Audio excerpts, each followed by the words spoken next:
No one's here yet, but we're just gonna hang.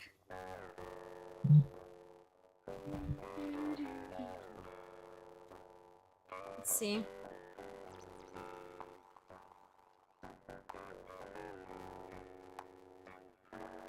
My father says they're meeting tonight at 9:30 if we wanted to join at Harbor House. Tonight? Yes. For what? Who knows? I think it's Colby and his son. Let me look it up. Harbor House Cafe at 9:30, so that's pretty late. Oh yeah, it's a 24/7 place. You could join if you wanted to. What do you think? For a drink or something? Is that the idea? Yeah.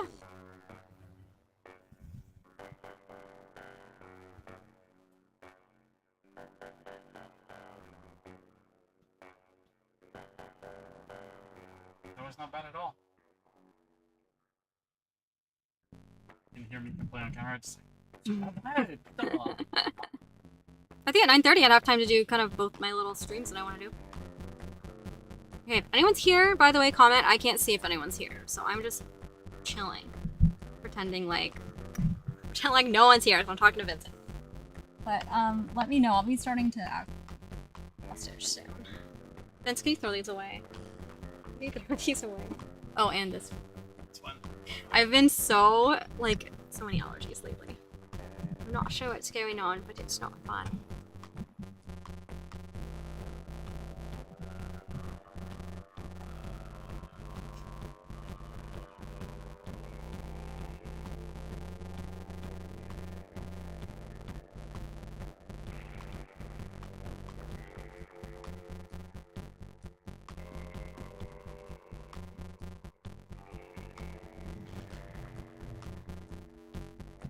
Did you ever see if there's a way to do it? Simulcast? Simulcast? Yes, it costs money. Oh, okay. Or there are very complicated ways to do it, which are like to create like a Docker for another operating system to work, like emulation basically. Oh, interesting. To be your second best option. Fascinating. Well, I won't worry about it for now then. Like a virtual machine, something like that. Yeah.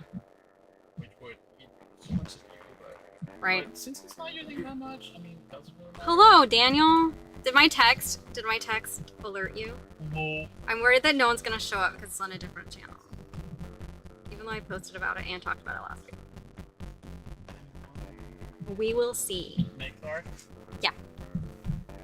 If they have no subscribers, it really doesn't want you to find it in the search. You have to like really search. How you doing, Daniel? What you up to? Well, I see your Inktober's, but... Emily makes art. It wasn't even... Inktober's aren't on there, so... Yeah, but it's the first thing Emily makes art and look cool. Huh, that's funny. I wonder if it's because you... Ouch. Because you follow me or not. We'll see, Daniel. This might be a disaster. It might just be you, and then you'll feel obligated to stay all night. But I'm probably gonna stream Minecraft after this if we get in the ancient city. I'm kind of down to do it whenever, so if you have any plans, timing, and you still want to do that, let me know. I'll be here for probably just 2 hours tonight until like 7 my time, 8 your time. And then I'll probably switch over. Because I want to. Okay, don't do the ancient city without me. Do other things. You need to go check on Dawson's base. Something bad happened, and I'm afraid to tell you. But I need to share so that you can fix it. So get ready to hear about the drama. Let's see. Okay. Okay, are you ready to hear about the drama? It was a disaster last night. I was thinking like maybe I could just put like the villagers in boats. There's no zombies in the Nether, and it's not like anything's gonna kill them, so I wasn't that worried about it. But then, turn off the music? Yeah, is it too loud? No, it's just kind of like being actively. Yeah, what's going on?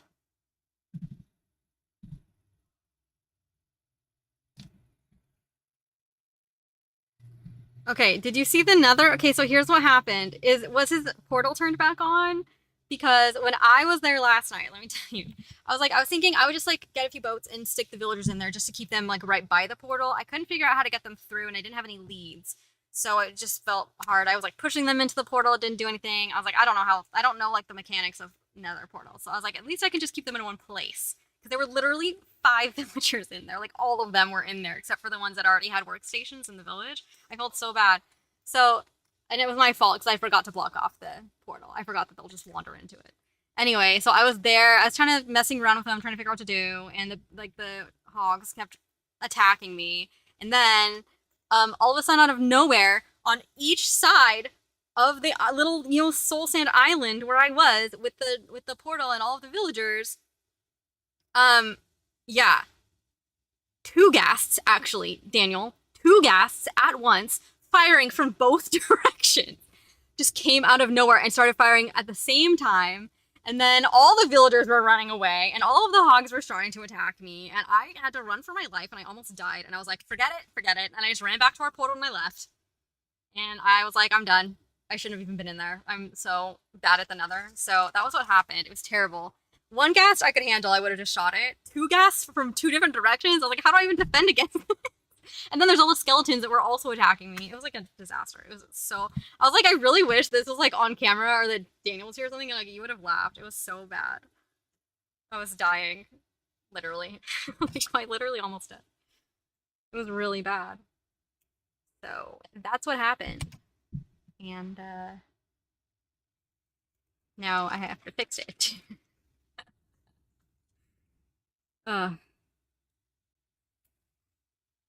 Terrible. But Dawson's place is really cute, at least.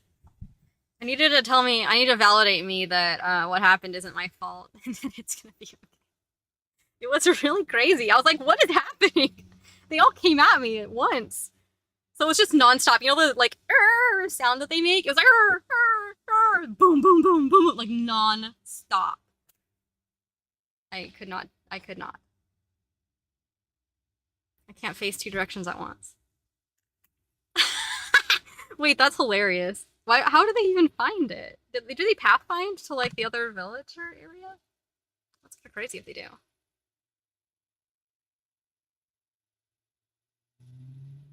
Well, good. At least I'm sure you know how to get them back. I just feel like I'm not one. Villagers are just annoying as all get out, and then on top of that, I just don't know. Can I turn the music back on? Is it so weird? Can go back on, but I think you might have to like check if there are filters, and you would be max audio. Well, it's just audio capture, right? Audio capture, yes. How do I do that? Properties? Desktop audio.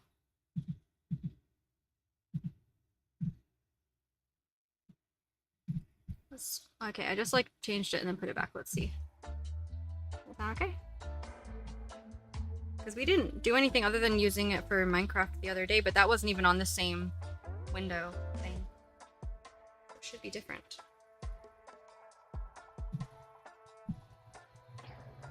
Yeah, the portals are really close, which is great for going back and forth. I also figured out the nether coordinates for the nearest mangrove swamp and the nearest badlands. And a huge desert nearby.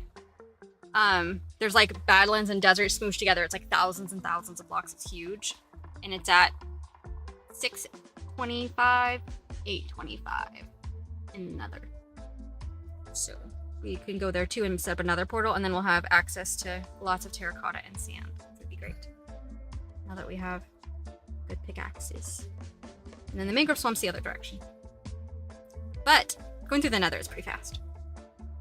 And yeah, I was gonna make like a little path between our portals, but then they're so close we don't even need it. So that's not even an issue, I think. I'm gonna see if anyone else is here. Is it just me and you? Yep, just you. I think it probably isn't telling people that I'm here because YouTube assumes that nobody cares about me on this channel. I was trying to figure out how to simulcast between like the 2 channels at once. I thought maybe I'll just do like one stream with both of them at once, but it was too hard.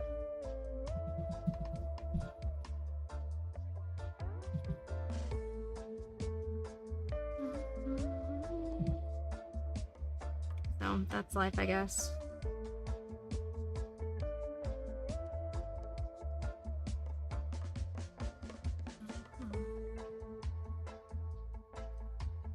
And I do community posts, but I feel like people just don't see those.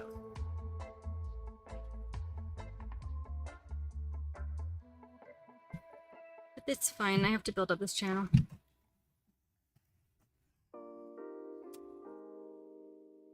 Yeah, Daniel, I can probably just do that myself, but making another path, I might.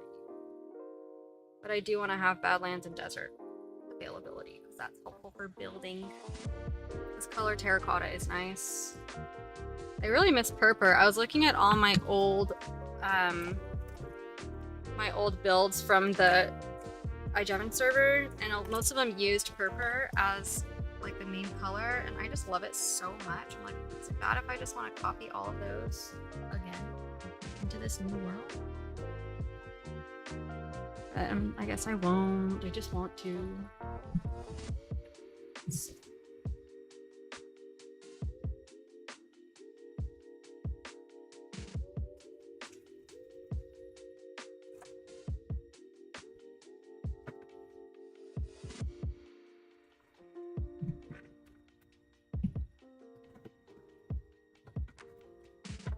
I'm just gonna hang out. We'll see if anyone shows up.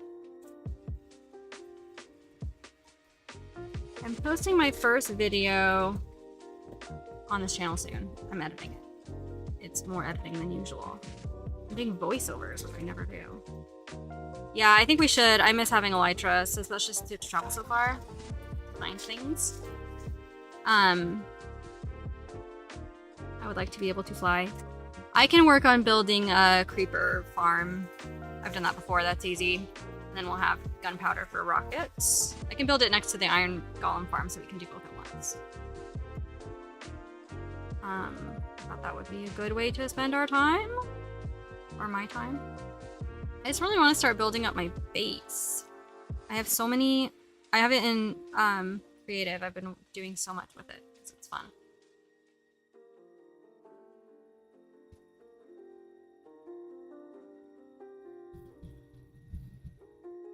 See.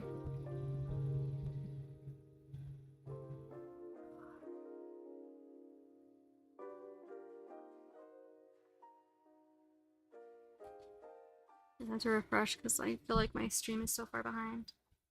I'm just gonna hang out. What are you working on, Daniel? Are you done with midterms yet?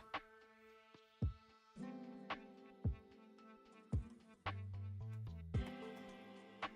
we go. Put it on main. Razor main. Camera is very precariously set up. That works. Yes, and I will help you with defeating the dragon. I'm not useless at combat. I'm not terrible at it at this point. I don't remember all the game mechanics. There's just so much to know in Minecraft, so like that's what I have a hard time with. Is remembering how things just technically work. I forget. I have another next week. Just how did bio go?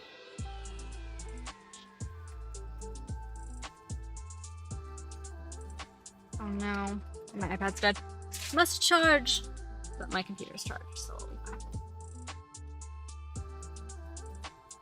Need to put up my pattern.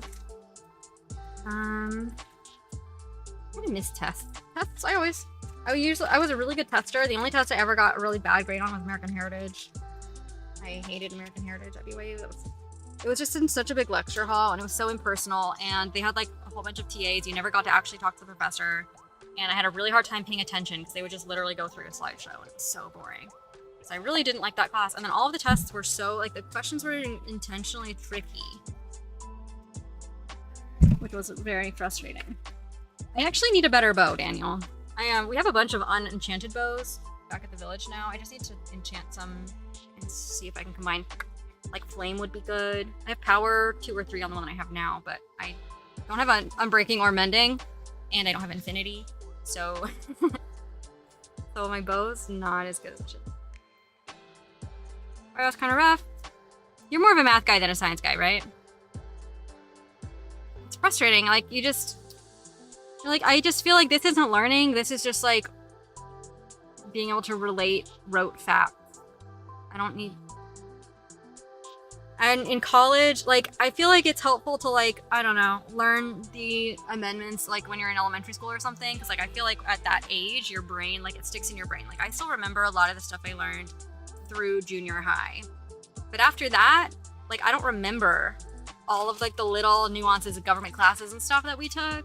Like, because your brain just isn't programmed that, like, it's not saving information the same way as you get older. Like, it doesn't remember it the same way. And so having to just remember, like, rote information that isn't applicable to anything in your life, I feel like it gets a lot harder in college. That was how I felt, at least. I was like, this used to be easier, and it's not easier anymore.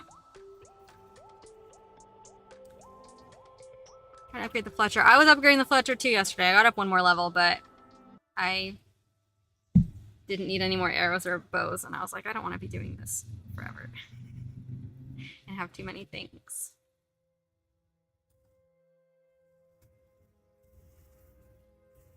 Computer science has science in it? No. I feel like computer science is like the science of computers, which is ones and zeros. I feel like it's a whole different thing.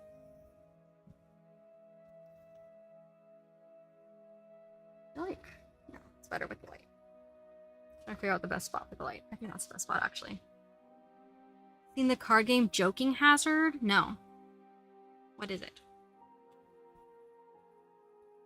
I don't know what you're talking about.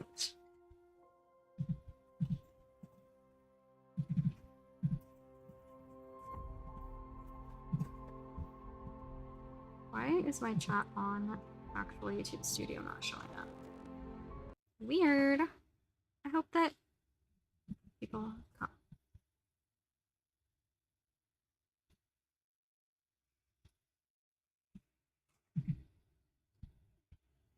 I can only see the chat on your end, not on mine.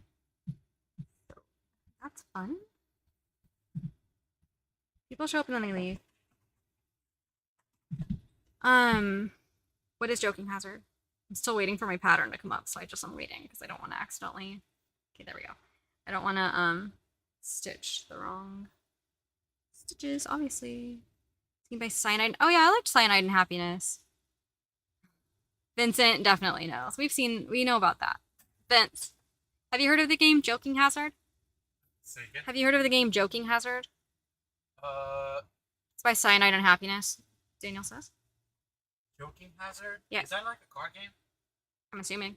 Yeah? I think so. Yeah, card game. That sounds familiar, yeah. I think I've seen it at Barnes and Nobles and stuff like that. Probably. It's like one of those things where you can kind of construct a storyboard with like...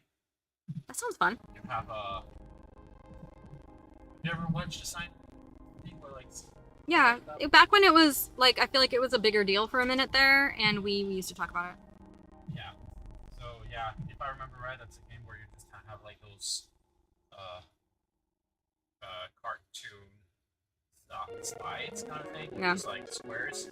You just get several and you construct a fun story with them. That sounds Not fun. like Cards Against Humanity, but more visual. That does sound fun. Okay, I just have to exit out and come back into YouTube Studio on my end. There we go. It's being so weird. Let's see. Daniel says it's about making a little comic strip in their style. It's like Cards Against Humanity. There's a judge and everything. That sounds fun. We love Cards Against Humanity. I surfed today, and I didn't wash my hair because I was like, I figured I'd be surfing again tomorrow. But I really don't like sea water hair.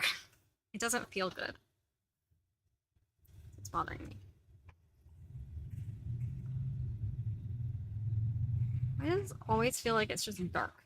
I guess it's not really. It might just be me looking into the light. That sounds fun. Do you have it? Like, we can play it when we're all together. Ah. You read my mind, Jinx. Yeah, that sounds fun. Daniel, so I vote we do the Ancient City tonight and get that all squared away. And then we make a plan for the dragon, or maybe we even just find the stronghold.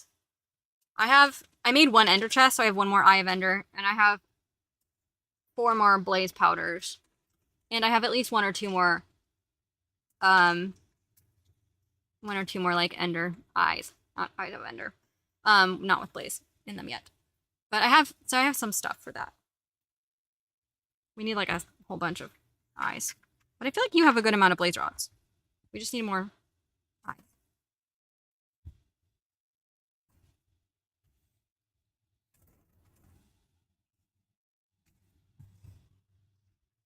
Of course you are, Daniel, because you've always been a game lover, and when you love things, you want to have them with you. I'm the same way with other stuff. I love that you love games. I think that is just such a... It feels like you, like... Is it Clark the one that does the brewing stand?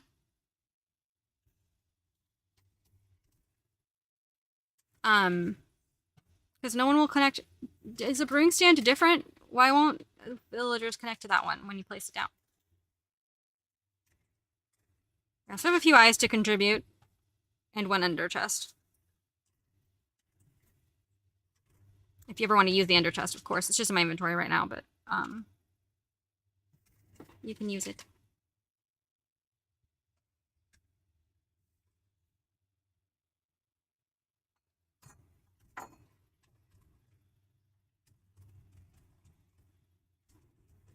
One, two, three, 1, 2. This music is so kind of ominous, isn't it? I kind of don't like it. Change.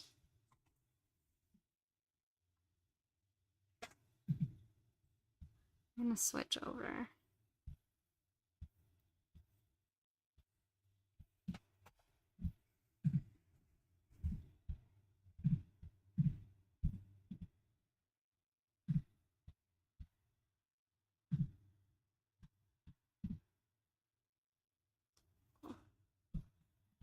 Okay. Just hanging out. I'm gonna switch back to my place. Getting on my phone for a second.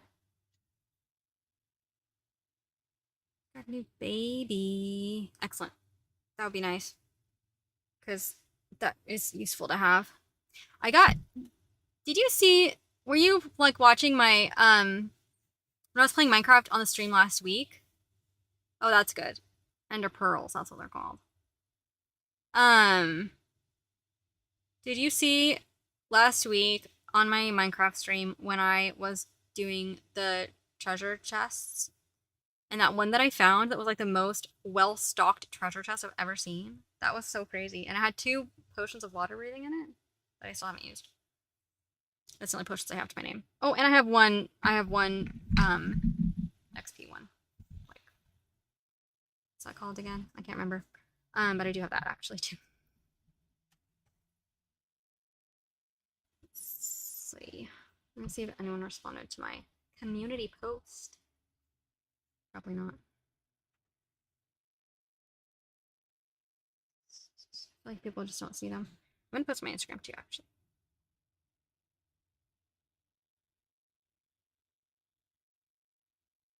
Yeah, it was 2 potions of water breathing and diamonds, I think, and a bunch of other stuff. It was like the craziest.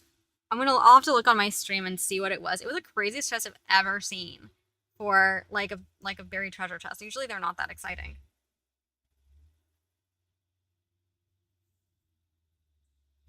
Crafting stream live now on YouTube. Come hang and chat. We'll do that. That's fine. I really gotta remind people. Everybody's busy and nobody cares about your schedule the way that you care about your schedule. Oh, hey, hun. Vincenzo. I'm waving at him. He has his headphones in. He can't hear me. Hey, Vince. Hey, Vince. Should I call him? Hey, honey. Hello, Vincenzo. Hello. I just need more water. That's all. I'm very dehydrated. Also, yeah, XP bottles. Fine, I'll just drink this without ice, I guess. Yeah, maps are good. We have a really good, not really good, they're all the same. We have a woodland mansion very close by the way. I came upon it also on stream, I think. So a map to that we do not need.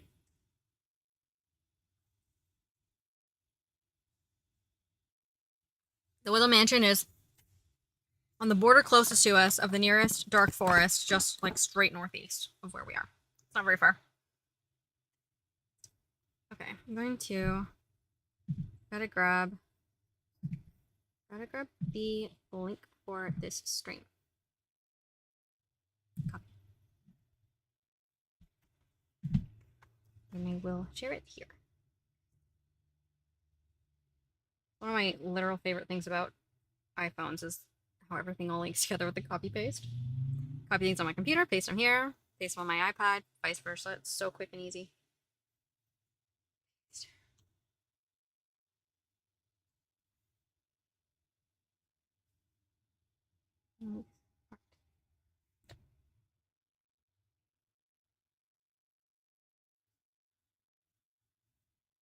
We do a sparkly GIF so that people see it. Because things that move catch people's eyes. Yeah, I think we should do that.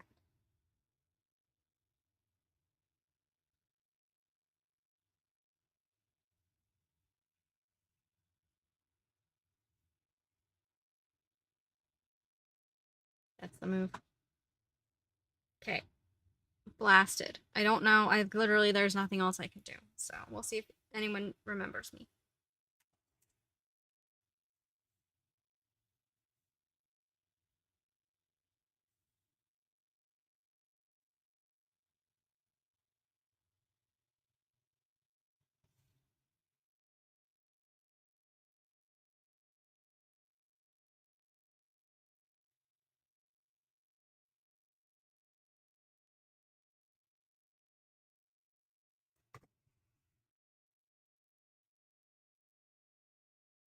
Okay, I'm gonna keep stitching away. Slaving away all by myself. Yeah, so Woodland Mansion we got covered. We need to find an ocean temple because I really want Prismarine. I think I might just try to get brave and make like a guardian farm. I know it's gonna be really difficult, but maybe I should just try it. I kind of want to do all of the big like redstone farms that I'm used to having because I just really love building and I can't build big things if I don't have access to all the materials. And the easiest way to do that is just to build a farm that I don't have to keep traveling so much. I like the abundance that we always have on multiplayer servers, so I'm trying to maybe replicate that a little bit. Maybe it would help Daniel, or Dawson too, since he likes to just hang out in a village. It would help him if he had access to everything. I was thinking.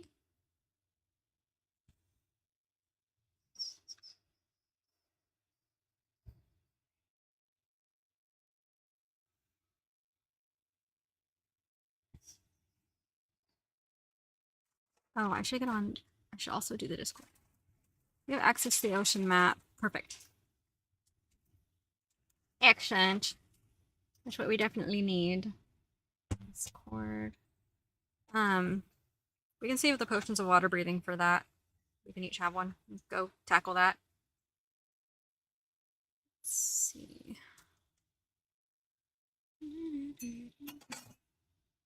And where is there it is.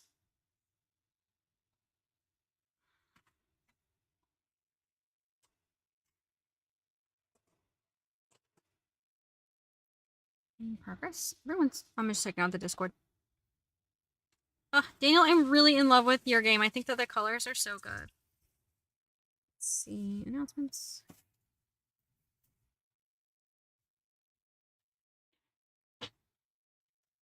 Friendly.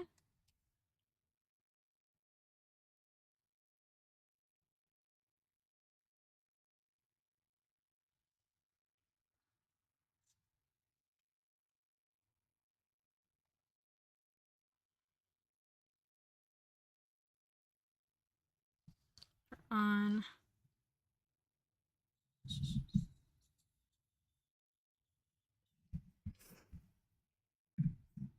What else can we talk about for playing Minecraft in the middle of my crafting stream?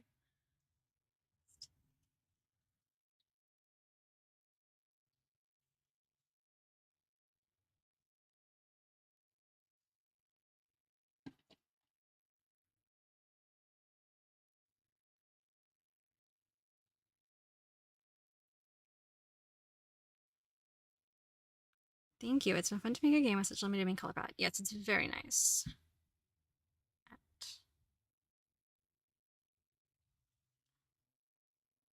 Everyone. Okay. Just in case more people are on Discord. Okay, now I think I've hit all of my main channels for reaching people. My hands are so dry. Everything's so dry. Hey, Vincent. Mm-hmm. Could I bother you terribly to get me some ice and water in here? Of course. Thank you so much. And then go to take a nap if you want. I just have my Mocha Freeze from Costco, which is good for caffeine, but not good for dehydration. Yeah, I think limited color palettes are a really fun, creative, like challenge, but also it ends up looking better because you end up focusing on other aspects. These straws have like a split down the middle. It like just takes away some of the decision fatigue for all the other aspects of what you're creating, which I really appreciate. That's why a lot of the times, like when you're learning portraits and stuff, they have you do like things in black and white first. Mary, hi! I figured you'd remember. I blasted it everywhere. Braxton from high school. Hi. Nice to see you. I feel like, did you just change Facebook accounts? Because I feel like I got a friend request from you recently. Am I crazy? I'm gonna spill this if I'm not careful. Thank you, hon. Yeah, I do this every week, so if you like hanging out, we craft. Mary, it's called Almost Maine. It's so cute. That sounds so fun. You probably already know this. I'm a huge theater kid that never was in theater, really. But both my parents were, so I always loved it. I did, okay, I was Little Eponine in Les Mis in literally like second grade, something like that. My sister was Little Cosette. And then I was in a music band because I played flute, so I was in the marching band at the end when everyone sounds really bad, except I actually was like a really good flautist at the time. so I actually was playing the flute. Anyway, those are the first and last things I did in theater because I ended up with crazy social anxiety and performing was torture, which was very disappointing for my family. I think both my parents were in theater. But I love going to watch plays. And I will say Vincent's also grown to love it because he enjoys, like, he loved going to Broadway shows with me when we lived in New York, and my dad got us tickets to a show for Vincent's birthday, and Vincent was like stoked on it. So I think we've converted Vincent too, even though he never went to like theater growing up. His family was not a theater family. Galactic, you're fine. I'm just saying that because your name was like in my head recently, and no offense, but like high school was a long time ago. So I don't think about high school people that often. But it's good to see you. I love chatting with people. I could do this forever, so if you stick around, feel free to tell us what you're working on. My little brother Daniel's here. He's always working on his video game. He designs video games for fun and probably for work later. Mary, it is fun. Mary, what are you working on? You're not finished with your bunny crochet or cross stitch yet, are you? We are so old now. We're so old. But guess what? I'm actually feeling better than ever. I'm actually loving being 30. Being 30 feels so like settled. I just feel like I am who I am. I am like I I know what I look like, and I know what I like, and I know like how my body responds to different things, and I know my limitations, and it just makes it so much easier to like make life plans when you just know what to expect. It really helps. It's like one less thing to worry about. You're like, okay, this is just me for like the next 20, 30 years if I'm lucky. If I like exercise and eat well, then this can be me for the next 30 years. If I don't, maybe 20 years. Bunny's still in the works, working on an elephant. Oh, yes. You mentioned that last week. Sorry, I forgot. I saw you saw Kayla's fox on the Discord. It was so cute. I loved how it turned out. I just thought it was so fun. That's so fun. Wait, how old did your friend turn? My sister's birthday is today. She turns 29. We're only 16 months apart. Isn't that crazy? It was really hard in school, actually. I was young for my grade and she was old for her grade. My parents put us like 2 grades apart. But so like in our school life, we were separate a little bit more. But at church, we were in all of the same like youth groups and classes and stuff. And my sister was way more social and way more like normal than me. I was always like the weird artsy kid that struggled. So so it was actually hard being so close in age. But it's fun now. How about your sister? Turned 26? I love mid-20s. Oh no. Stupid camera. Maybe I'm gonna take it off autofocus. Put it on manual. Duh. There, no, I won't do that. This camera's like, I've had it since we lived in France. I think I bought it in France. Yeah, because it's 200D and it's actually the like, I think it's the EOS SL2 in America and the 200D in Europe, and it says 200D. So I did buy it in Europe.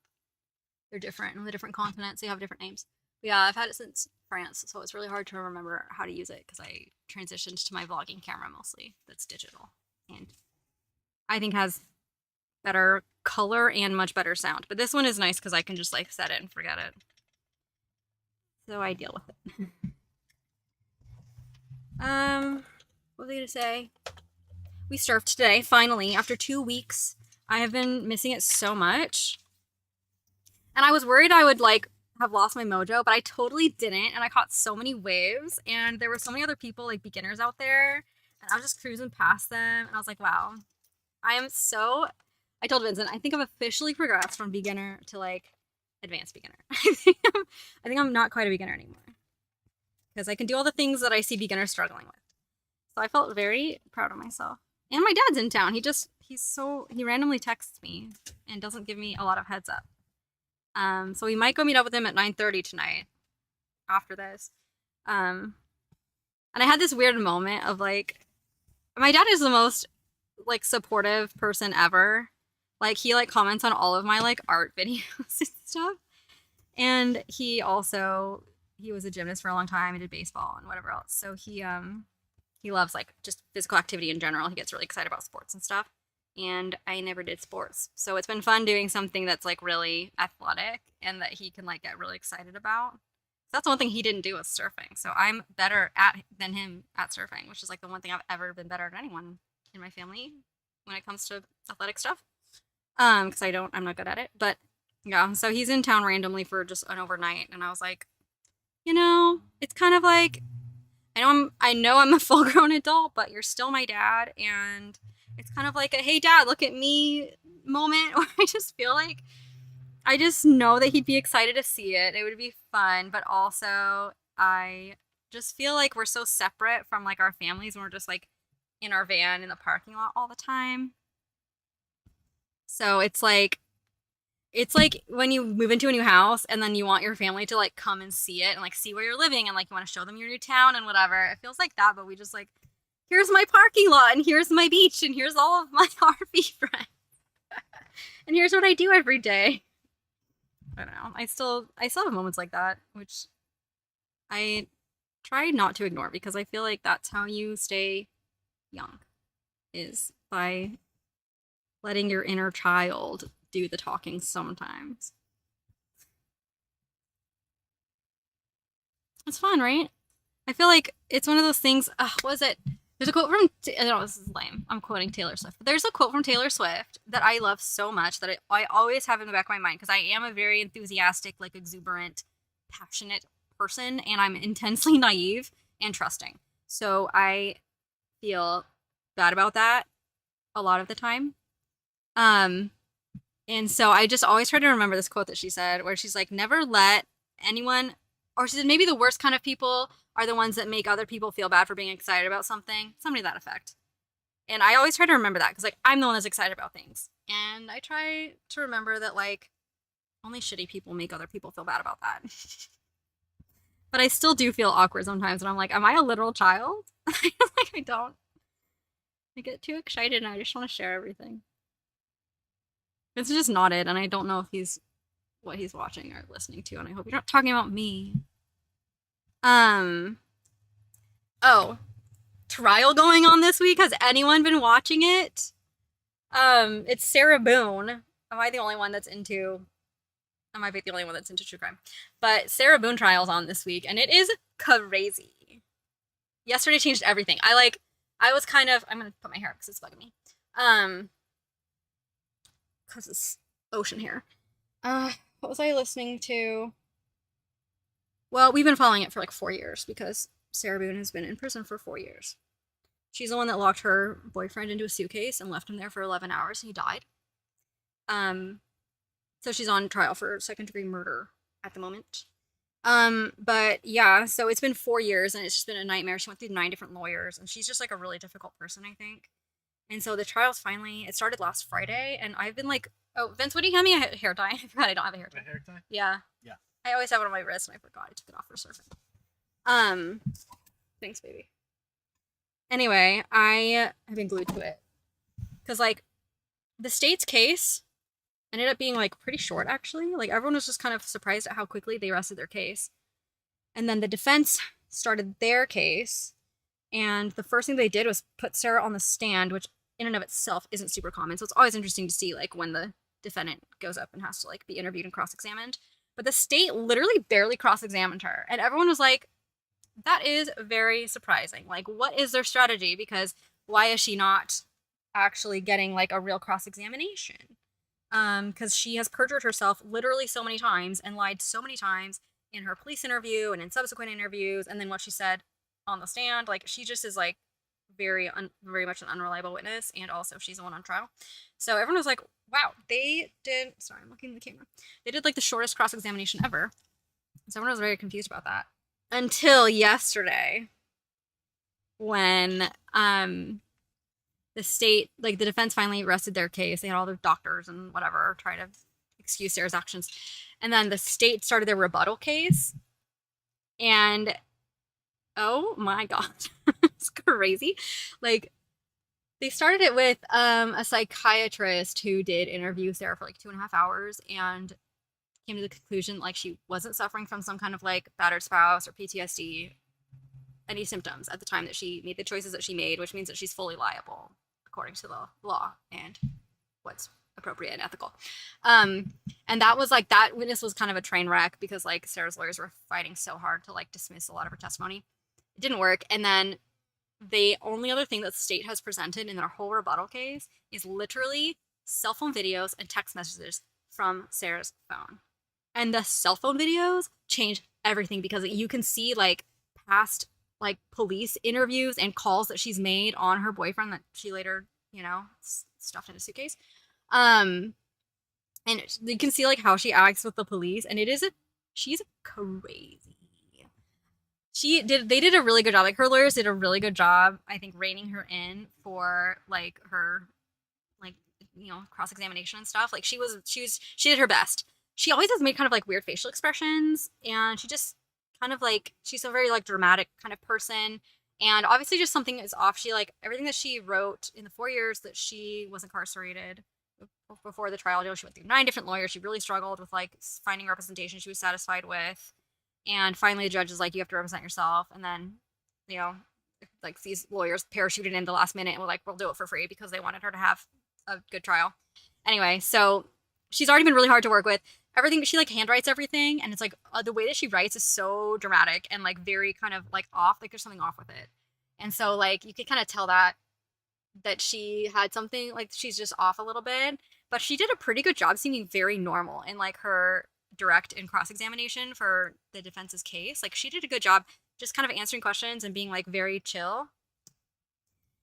And then you get to the cell phone videos and you're like, okay, wow. So these lawyers are they just were so good at coaching her on how to be normal, because the cell phone videos are fucking wild. It is so great. Like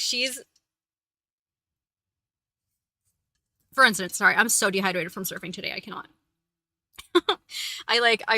It was a lot of waves, and I had to pretty much jump off my board every time because I would have ridden quite into the shore. They were strong enough. I mean, Jean got a lot of water at my nose. Yeah, like the cell phones. Okay, so they start with like body cam footage and like 911 calls from like past instances with the police and regarding like domestic violence between her and her boyfriend. And the very first video, the cops show up and she just is like giggling uncontrollably, and like he never thought I would actually do it. And she was like exuberant that like that the police came to like send him away. But then they so they put him in handcuffs, and she's like, I love you forever. She's like yelling at him. And then she tries to give the police officers a hug. Like, and then they have to make her go into the woods to go get his ID because she threw all of his IDs and stuff into the woods. And they're like, we need his ID if we're arresting him. And they made her go like tramp into the woods in her flip-flops and her little shorts to go like find the IDs that she threw away. And she talked on the stand in her direct about like her like past instances with police, talked about how like she didn't trust police because she called them one time for domestic violence against her and they arrested her, and that like really scarred her. And then you watch the actual footage and like what actually happened, and it is she so deserved to be arrested. Like this poor guy was so abused by her. Like he's literally in fetal position leaning up against a wall as she's like berating him, and this is a video that she took and thought was like evidence of like how much he sucks, and it's just her being like incredibly abusive. So it's hard to watch because it's just like, you know, that like it ended up killing him. Like what she did to him ended up killing him. It's hard to watch because you just want to be like, get away from her.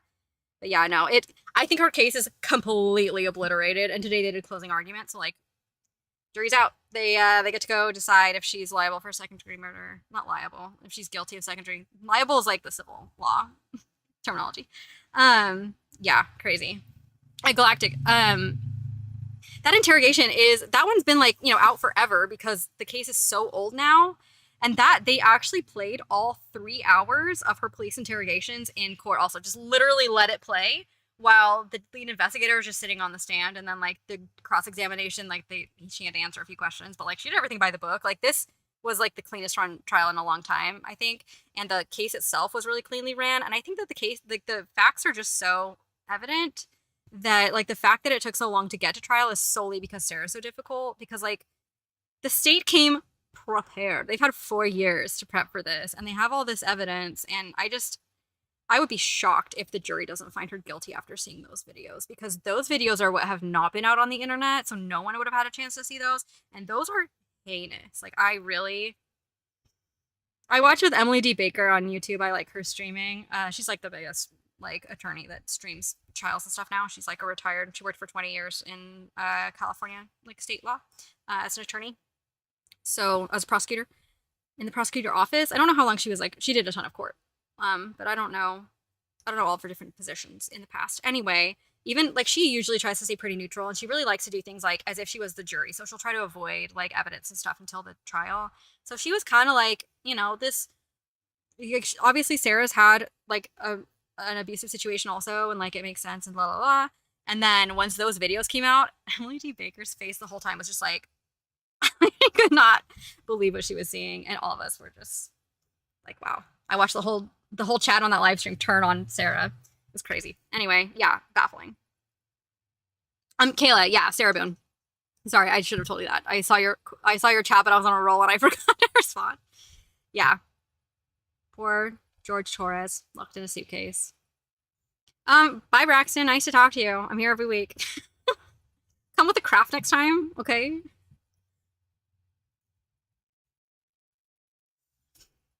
Yeah, Kayla, Emily D. Baker's stream. It's only 6 days long, which is nice.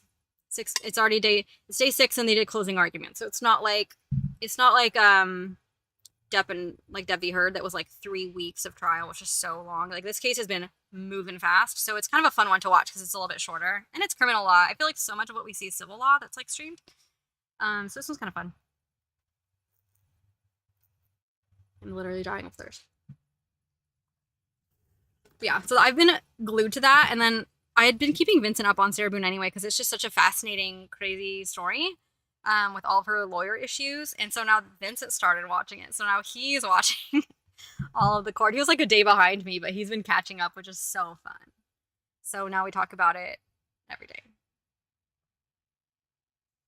And that's all we've been watching.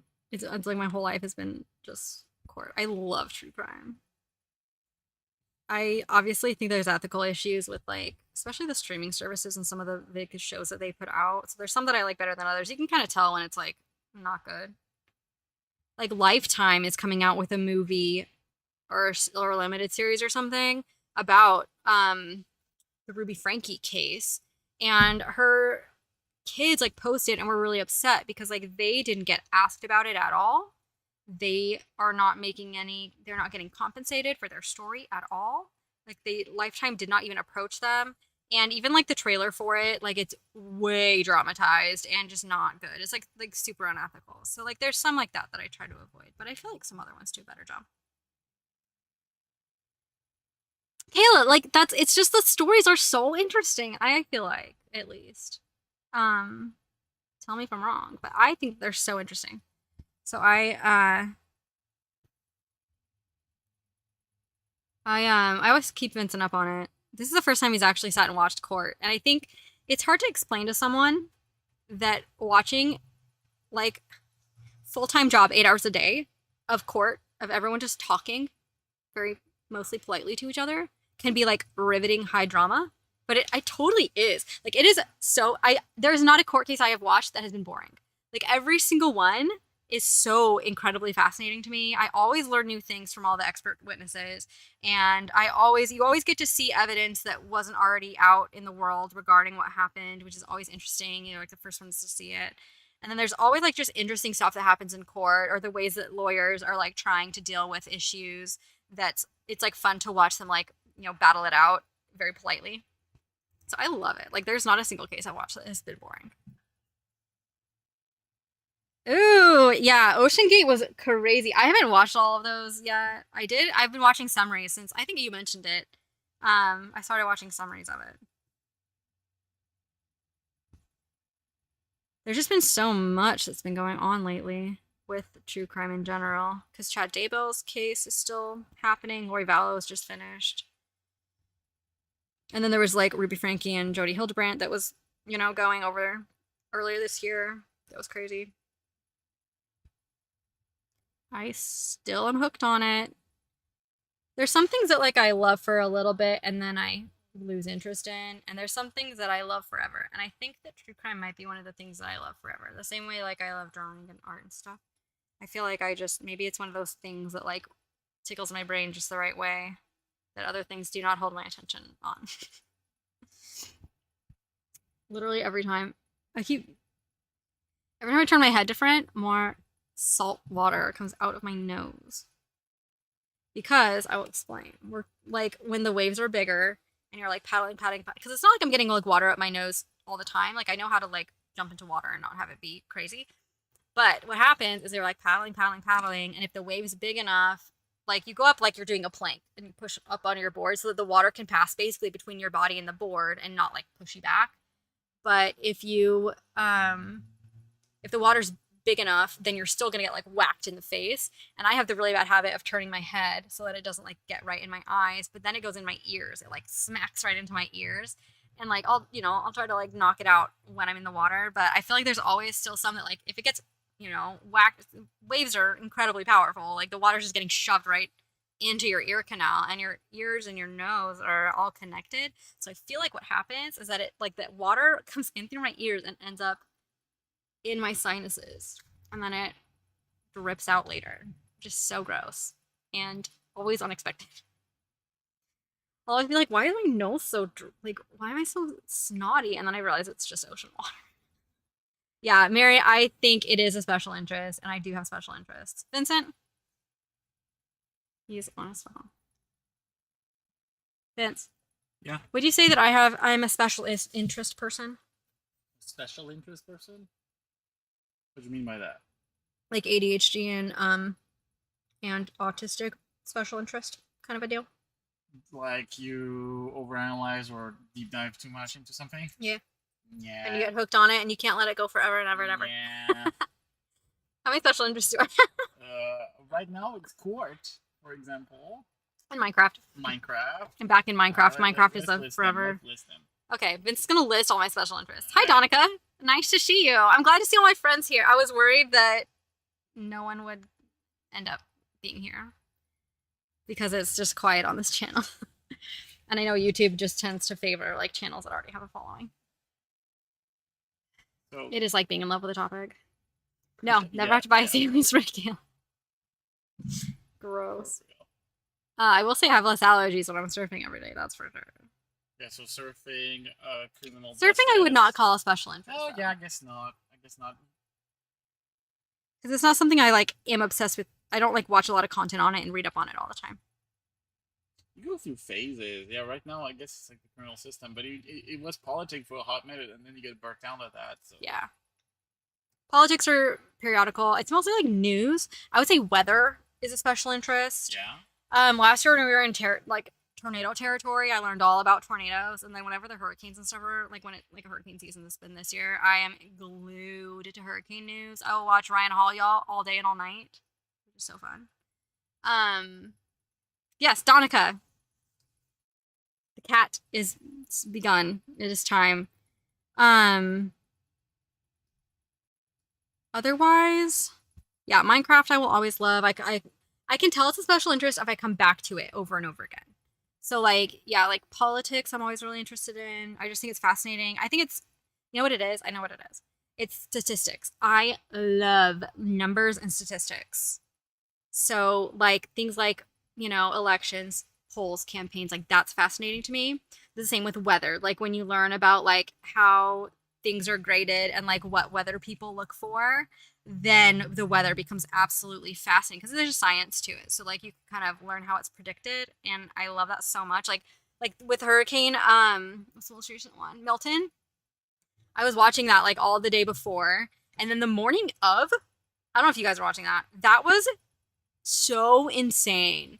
With like there were like 100 tornado watches or tornado warnings. That's more than a watch at once across Florida. And all of these places that people fled to escape the flooding on the coast, then they were hit by tornadoes further inland. Like that was the craziest day.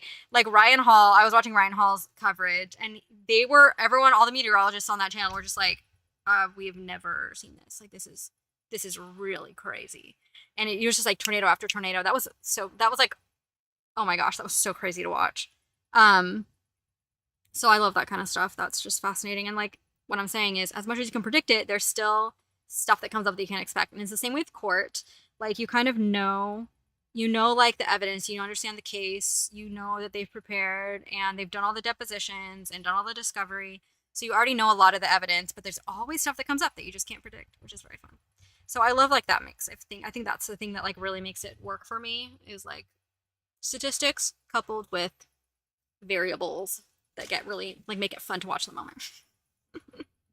Minnesota does have interesting weather because you have an entire like separate well, I don't know if you're in Minnesota actually. I don't know where you live. But Minnesota does have interesting weather because it has its own whole weather system with the lakes right there, doesn't it? Like the lakes create their own weather system as far as I understand, which makes it kind of crazy. It's different than like the rest of the country. Yeah, Donica, Mother Nature is just like, they pissed off Florida. That's mean. But after all of the like people saying that the California wildfires were like cosmic justice, it's kind of satisfying to see, you know, from Stronghold to be hit so hard by also Mother Nature and be like, do you still feel the same way about that? Or is it just one-sided here? Are we not applying that logic anymore? Ugh. What else do I love? Yeah. Weather, politics. And then I also love keeping up on new stuff in my favorite things. So like I like Minecraft news. I watch a lot of Minecraft news or YouTube news, like about the platforms and stuff. I think that's like super interesting. Keep up on that kind of stuff. I'm always like learning about how the platforms work. I'm not good at actually executing on that, but I do love learning about it. And then I have all my comfort shows. I have Twilight, and I have Harry Potter. And I have Buffy the Vampire Slayer, and I have The Office. And what else do I watch over and over and over? I have so many that I watch over and over. I don't even want to say them all. But those are the main ones. I would say Buffy, Twilight, Vampire Diaries. Vampire Diaries. Can you tell like vampires? Jeez. Embarrassing. But I feel like they're all kind of like Twilight was influenced by Buffy. Buffy's kind of the original. Vampire Diaries is its own thing, but the vampires are much more traditional, which I appreciate. Kale, you're in Minnesota. Okay. I'm assuming you're bringing it up because you understand it and you know it. But... Daniel, you found a crazy cave. Daniel's on our Minecraft realm right now without me. Where's the cave, Daniel? Because I was doing a ton of caving recently. I found a really great dripstone cave by Dawson, and then I found a really crazy lush cave the one I sent you. So deep, so sprawling, it probably connects to Ancient City. Nice. What's your coords? I'll tell you if I was close to that area when I was looking at the crazy caves before. There are a lot of caves in our area. I think our area is kind of... Okay, Daniel, if you find an amethyst, like a geode, save it. Save the location, because I literally have not seen a single one yet, and I need amethyst. Donica, we got to surf today. After 2 weeks. It was freezing. I was very cold. Today was definitely a day where like it hurt to get in, and like, you know, opening your wetsuit to get all the water in was something I really had to psych myself up for. And my toes were numb by the end. But okay, cool, Daniel. But it was a great day actually. It was really good surfing today. The waves were like, I'd say 3 to 4 feet, and the sets were really long, and just like you can picture, like, I think a good wave at this beach is like there's a little bit of a peak, but not crazy, and it's just kind of like a rolling, like you get, if you're looking from far away, like as you're driving on the freeway towards the beach, you can see the beach as you pass, and I can tell it's gonna be a good day. If it's just like rolling waves, like you have the shore, and then it's just like boom, boom, boom, boom, boom. Just you can see the ridges of like the waves forming like one after the other, and then they're just like coming and coming. And but they still have a little bit of a peak, so like they break at one point and then they kind of roll out. That's when it's a good day, and that was today.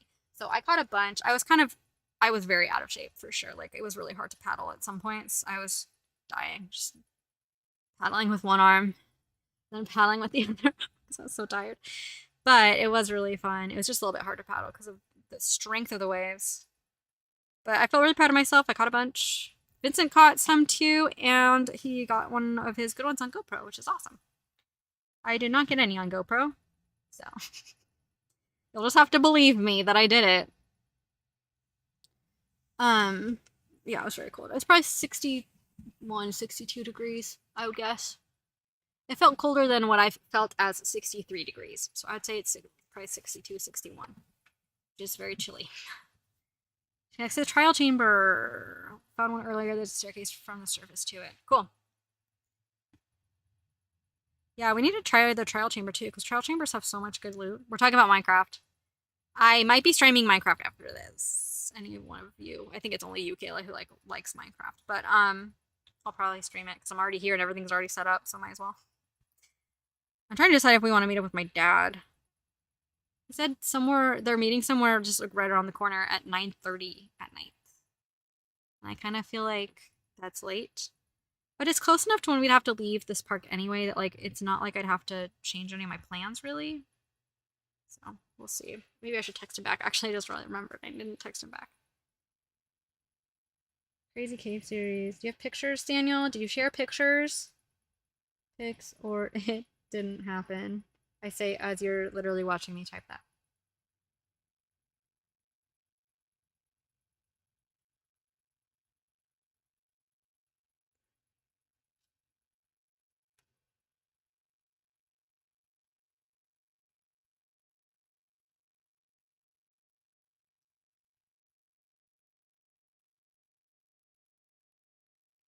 Okay.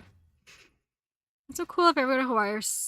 Definitely, if you're doing either, just search up beginner spots. Only go to beginner spots. I know Hawaii has a bunch. Obviously, Hawaii is like surfing heaven, but Hawaii also has like a bunch of spots that kill people every year. So as long as you're careful, you should have a great experience in either location.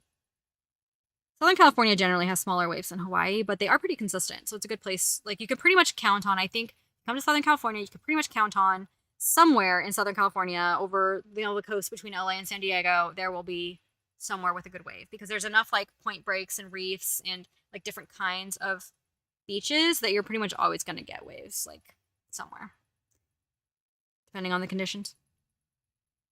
Daniel, I didn't get a pick yet, so I think you're lying. Oh, there it is. Maybe it finally came in. Oh no, that was my dad. That was not you. I didn't get a picture. Yeah, Daniel and I have started a world. Daniel, I am so proud of myself because I also got my other brother Dawson in on it. He's in between Daniel and I, and he and my sister are in between Daniel and I. But Dawson's like 7 years younger than me, so you're like 20, 23. Daniel's 12 years younger than me, so he's 5 years younger than Dawson. So Dawson's like pretty much almost halfway between Daniel and I actually. But anyway, Dawson has a very different playstyle of Minecraft, but he said he'd been playing like other games on his phone, and I was like, why aren't you just playing Minecraft with us? Like I have a realm with me and Daniel. So I convinced him to get on, and I'm excited because I just love playing with people. It's so fun. I like would love to have like a Minecraft community, like multiplayer server that I can just run someday when I can have a server in my house that can just run all the time. Donica, yes, drowning is not good. That's one reason I love where we go right now. Doheny Beach, if you're coming to Southern California, just come to Dana Point for sure, honestly. You have to look a little bit because sometimes there's literally no wave here, and then that's a bummer. But usually there is at least a little bit of a wave. But the nice thing is that the whole beach is incredibly shallow. Like you could almost touch the ground everywhere that you're catching waves. If the water's a little more still, you can pretty much see the bottom too. It's all rocks on the bottom. So that's what makes it a little less beginner friendly, but the waves themselves are really beginner friendly and it's just not deep at all. And there's lots of lifeguards. So this is a good place for that, I think. San Diego in May, I thought about trying to surf and I'm not doing it. It's kind of intimidating, but May, like in the summer is a good time because you don't need to rent a wetsuit, which wetsuits are just annoying, and renting one always is like, ugh, it's like renting bowling shoes. You just like don't know who's been in it. So in the summer, and you don't need a wetsuit, that's kind of nice. But renting a board is really cheap. You just get you just trust what the surfing, board people say. Get like a good big foamy. A wave storm probably is what they're going to give you. But that's pretty cheap to rent. It's like, 30 or 40 bucks for the whole day. And then you just ask the surfing people for advice and do what they say. That's my advice. Then it can be a really fun experience.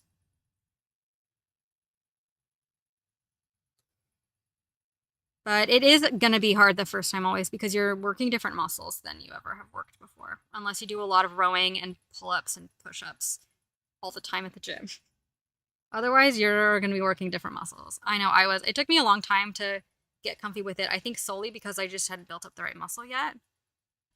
So like today, even though I felt out of shape, like I was tired, I still was like very much in control of my board and was able to catch a lot of waves. I think just because now I know what to do and what to expect, but also just because like the muscles are there and like my body can physically move the right way. Okay, like for instance, I'll give you an example of what I mean. There's these two guys, older guys that we were out there with them. It was a month ago. Dawson and Daniel was logging on. I'm gonna be on until 7 and then I'm probably gonna switch over.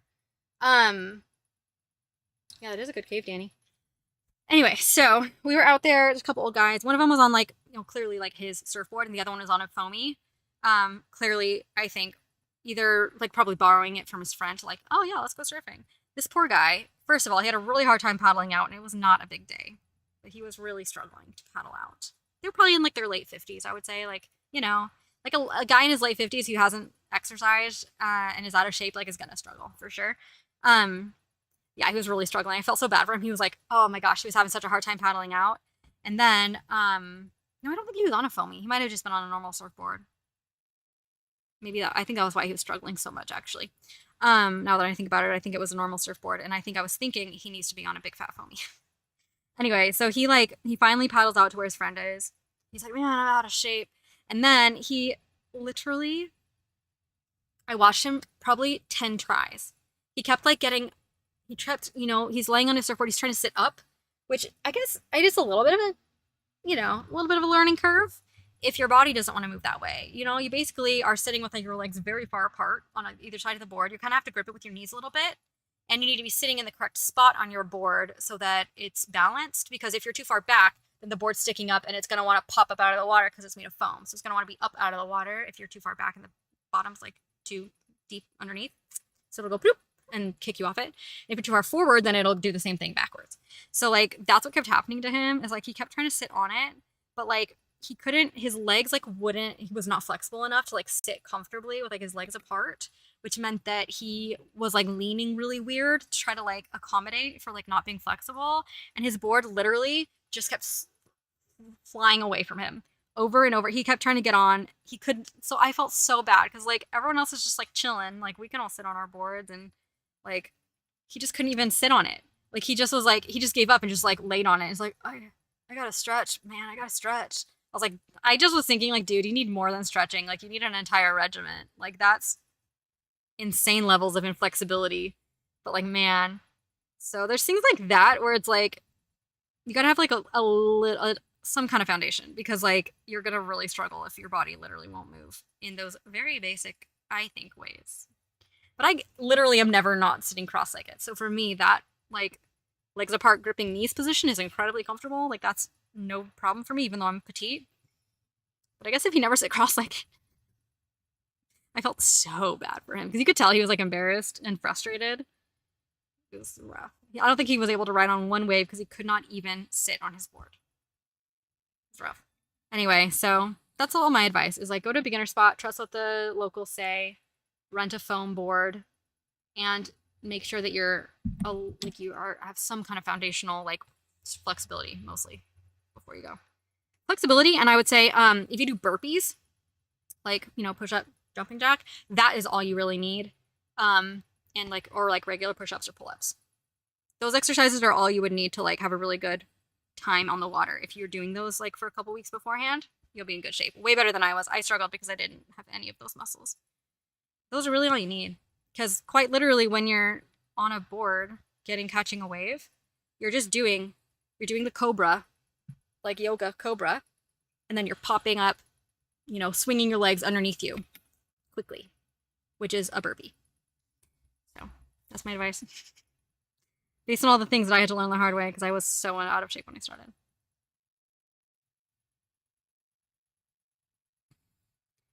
But it is very worth it because it feels so good when you first catch a wave. And then you get hooked and then you regret not living by the ocean. We're already not looking forward to not being here for the spring. We didn't have things to do. We just would stay here. But we have a wedding. Check other states off the list. I'll be doing so much traveling. I'm going to try to do a lot better about vlogging this year. I think I was just in such a bad headspace last year. Like, I was really struggling and feeling kind of like I don't know what I'm doing with my life. And YouTube never has grown the way that I wanted it to. So I've been vlogging for 6 years. And 2018 was much more of a heyday in vlogging. It's kind of declined. I was kind of at the tail end of it. So I kind of missed the boat, and it was always just like frustrating that I just never got like the traction that I wanted to get with my videos. But I also didn't put a lot of time and effort into making them really great. Like I fully acknowledge that I am not an amazing editor. I never have been, and I'm not good at focusing on it. I think a lot of my growth in YouTube was just getting comfortable in front of a camera. Like this right now is something that I could not have even imagined doing 6 years ago before I started making content. Like I have a lot of pride in myself in the fact that I can even like sit here and talk for 2 hours to little chats. I don't have people I'm sitting with that that are physically here where I can like banter back and forth. I just have to go. But I'm really proud of myself for being able to do this despite social anxiety and just a general lack of confidence. So that's helped a lot, and now I think I'm ready to like actually dive into editing because I just need to. My our year of art intro video is almost done. I did all the voiceovers and several of the talking clips, and now it's putting together all of the visuals. It's a very different style than my vlogs because my vlogs always feel like they need to be very like realistically me, and that's I think held me back creatively. So it's fun to do something that's more like curated and scripted. I feel like it's a lot more fun to make, and I'm getting real quirky with it. So anyway, I was not good about vlogging last year because I felt like there was no point. It's so much work, and I wasn't getting any views. That I still don't get any views. But for the amount of work it was, I was like, I actually need to make money. Like I can't just spend hours and hours on this every week and not make any money, which is why I transitioned to doing my Etsy shop. And now my Etsy shop is bringing in a little bit of money every week. I can focus again. I still think it could be a thing. I really enjoy. I just like content creation is just really fun for me because it's creative. It's creative and it's community all in one, which I love so much because I need community in my life. I'm an introvert, but I really love people and I need people. And this is a great way to have it. It's like the best of both worlds where I'm kind of a little bit more in control of like my exposure. And I'm not obligated to like do too many like social events. I can just hang out at home but still have friends. So anyway, I'm loving it. I just need to actually make money at some point. So I think Elmwood Makes Art is gonna be good. I'm excited about it. I'm so glad you all are here. This feels exciting and new.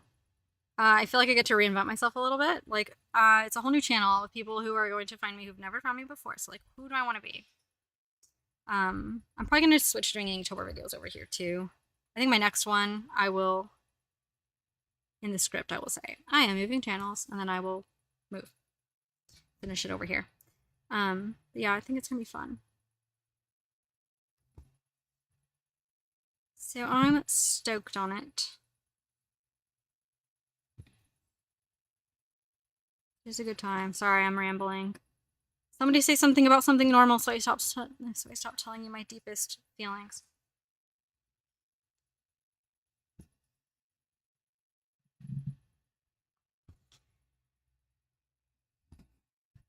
Let's see. I'm actually making really good progress tonight on this. This cat is very cute. I do love it.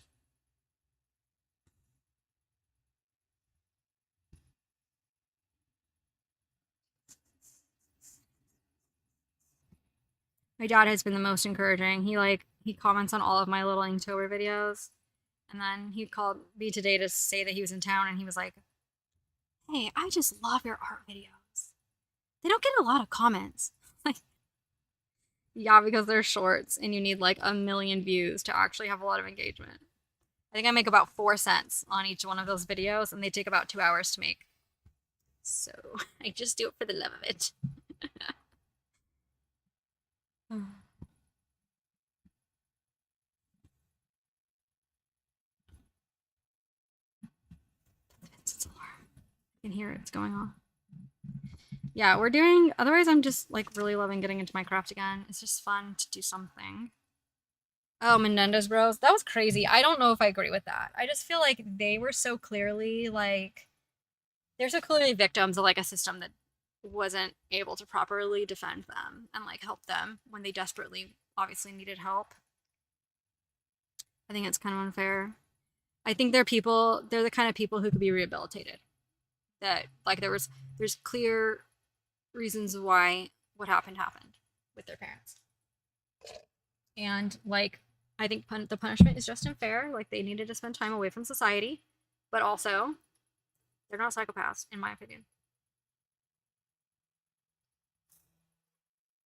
So I thought that was kind of a bummer. Also, this used to be Mocha Freeze from Costco, and it's totally melted because I forgot about it. I think it's cheap. Dominic, have you been keeping up on Sarah Boone? I was talking about it before you got here.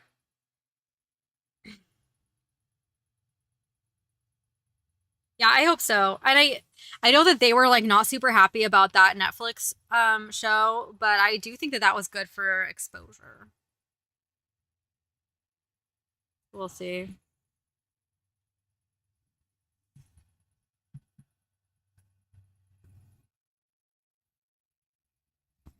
So I that's when I like true crime stuff is like when it can be advocates. Sarah Boone's the one that locked her boyfriend in a suitcase that he couldn't get out of, and he spent 11 hours in there and died overnight. That's that one. Closing arguments on her trial were today. I've been watching it for this week. Started last Friday. It's crazy. I was telling everyone about it. There's just like some evidence that's come in that we didn't get to see before, and like, oh my god, like it makes her look way worse. They almost won us over. The defense's case was really good. They've done a great job. They really made her seem like pretty likable and easy to appreciate. Or not easy to understand, but the videos, the cell phone videos that she took of herself and how she treated her boyfriend are absolutely heinous. And those were just admitted into evidence yesterday. So yeah, she's in Florida. It was in 2020. Her case has been going on forever because she had like 9 different lawyers. She's never been happy with them. I think that she just really speaks to her character. She's such a difficult person to work with, and I think that she has some narcissistic. She has a lot of narcissistic personality traits, and I think a lot of delusions of grandeur. In her police interrogation video, which was released years ago, she literally it's 3 hours of them like sitting there talking to her, trying to understand like what were you thinking? What were you doing? Like, how did he end up in there? And how did you end up going to sleep knowing that he was in there? Like, that was kind of the tone of the police is like, help us understand what was going on in your head. And she, gets more and more flustered all through the police interrogation video. And then at one point she says, I don't know how to do this. I excel at everything. And I don't know how to do this with you guys. How do I convince you that this was not intentional? What do I say? And then the detective is like, do you want me to tell you how to not be guilty of a crime? I'm like, or not appear guilty of a crime, I think is what she said. Like, girl. She didn't have a job. She lived in a tiny townhome with an alcoholic boyfriend, and she's an alcoholic. And they fought all the time, and she's talking about how she excels at everything, and so the cops should believe her. Crazy. So yeah, that's been this week. She's so difficult. She's the one, Donica, she's the one that I showed, like that handwritten like advertisement for a lawyer. That's her that I showed like a few weeks ago. Then I mentioned like lawyers did say, okay, we'll do this pro bono, and the lawyers have been great. Like, I think that they're leaving. I don't know her defense attorney's intentions other than like I think that they just feel like everyone has a right to a fair trial, and she could not have defended herself properly on her own, but the judge was like at his wit's end. Like, it's been 4 years and like she's just not letting this trial move forward. So he had no choice but to like kind of put the pressure on her and be like, I'm not going to give you another state appointed attorney. Like, and she can't indigent. I can't remember the word, but she literally can't afford one. So they were kind of out of luck until those lawyers, attorneys parachuted in to help her at the 45 days before the trial. But it's interesting because like they're doing an excellent job. Like I feel like they're plugging every single hole for appeal. And the judge is also, I feel like everyone in this case, except for Sarah Boone, really wants this to be a fair trial, wants all the evidence to be heard, and wants to give her every opportunity to make the decisions that she's like legally allowed to make, and then also make decisions as her attorneys that are going to be the most beneficial for her. Like, I watch Emily D. Baker's coverage of it. Like, she live streams all of the trial every day, and she was saying like something that keeps happening. It's really interesting. The judge at like every turn where like decisions are being made on behalf of Sarah, like by her attorneys, and or decisions that she's making, he sits there and asks her like 10 different ways. Do you understand this? Don't tell me what happened in conversations with your lawyers, but did your lawyers have conversations with you about this? And are you aware of this strategy for trial? Do you understand the decision that they've made? Do you understand why they've made it? Do you understand that, as like in the case of her,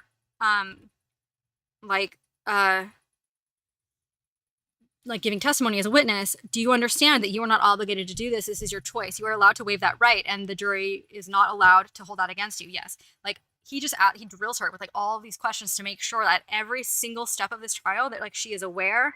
And I think it's because he knows that she'll try to appeal and say that like she was screwed over or something if she's found guilty, because she's so convinced that she's innocent.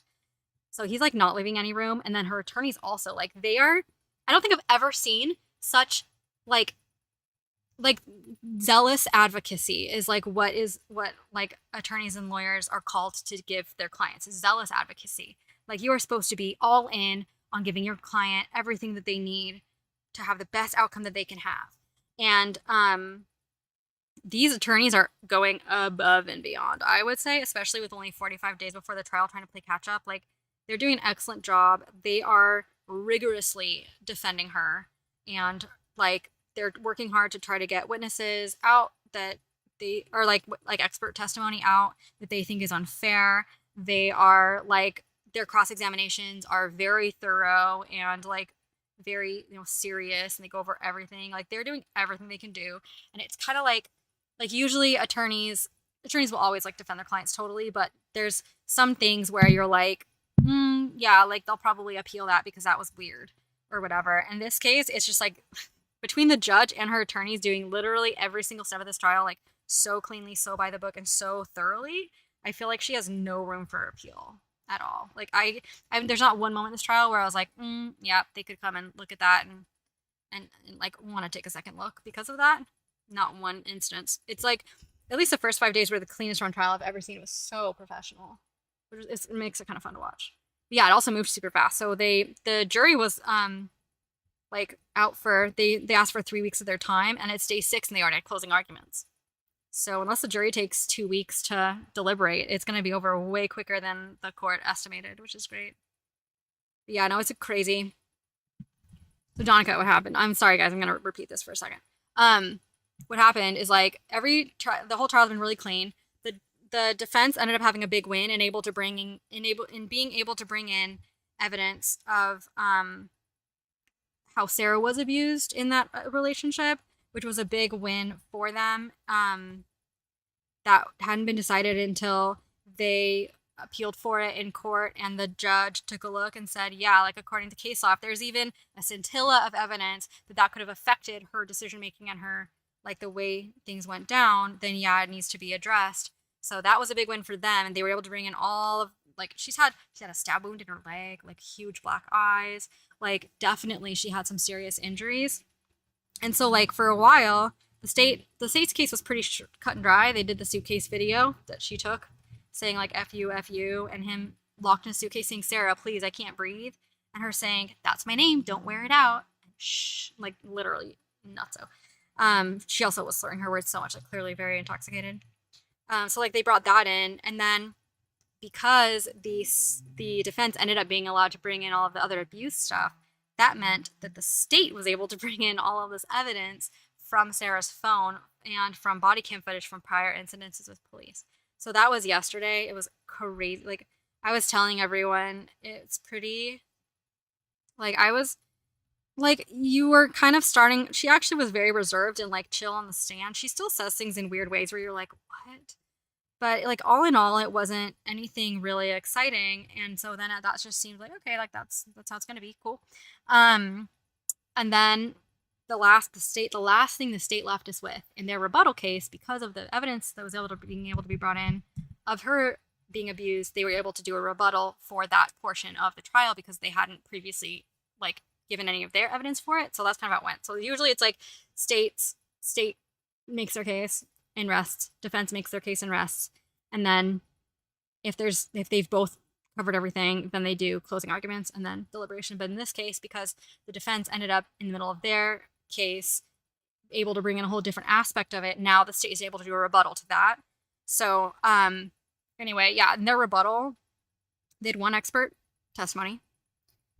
No, they had a few expert testimonies from different, like, psychologists and stuff. And then the very last thing that they left us with was just hours of cell phone videos that she took. And it changes everything because you get to see George Torres.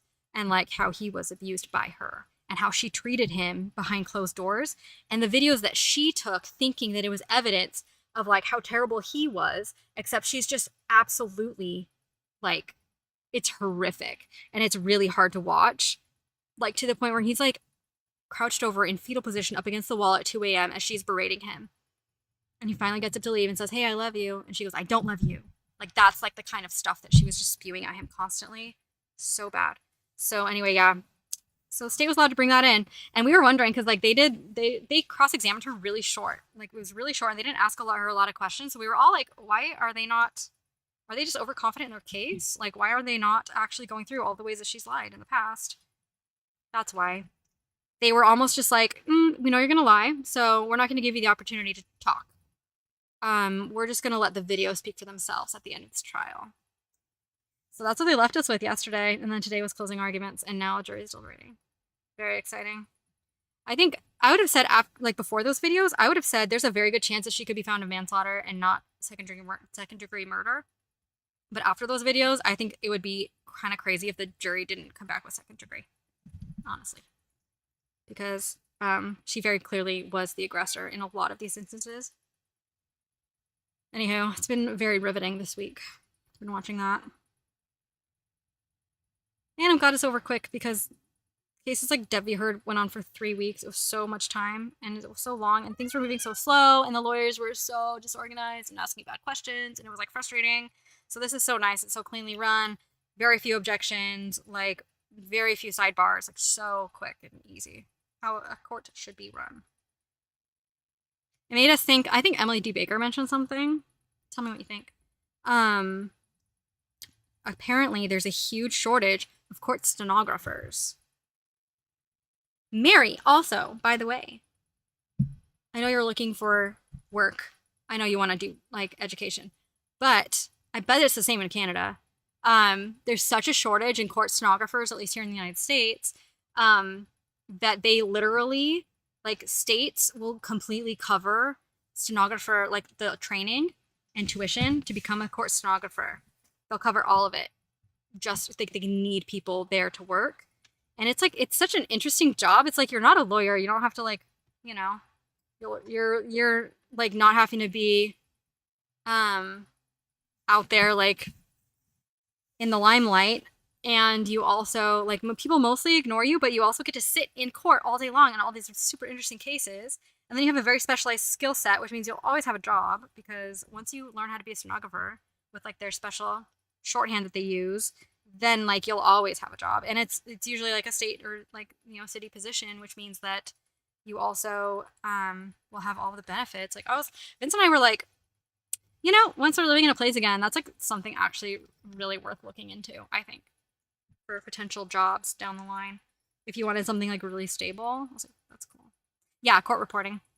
Stenographer is like I think the title for like what you do. But yeah, it's a court reporter. Sorry, I'm so bad with terminology. And there's so many specific terms in court. So I don't remember any of them. But yeah, it's like a great job to have right now because they're so desperate. Like, it's a free thing to get into. They cover all your training, and then it's a really good, stable government position. So, kind of cool. I think it would be so interesting. We were just talking about it today. I would be fascinated by every single thing. But it just requires being in one place. So, can't do that for now. Oh, it's the end of my string. We'll just use it. 1, 2, 3. I don't know anyone that does that. Like, I don't know anyone my age who... I don't know anyone from, like, high school or anything that, like, went into that. I don't know. It's kind of a specialized thing. But I just didn't know there's such a shortage. Sounds like it's a lot how teachers are, where it's just like, there's just a huge shortage, and because it takes training, I'm trying to find ways to get more people into it quickly.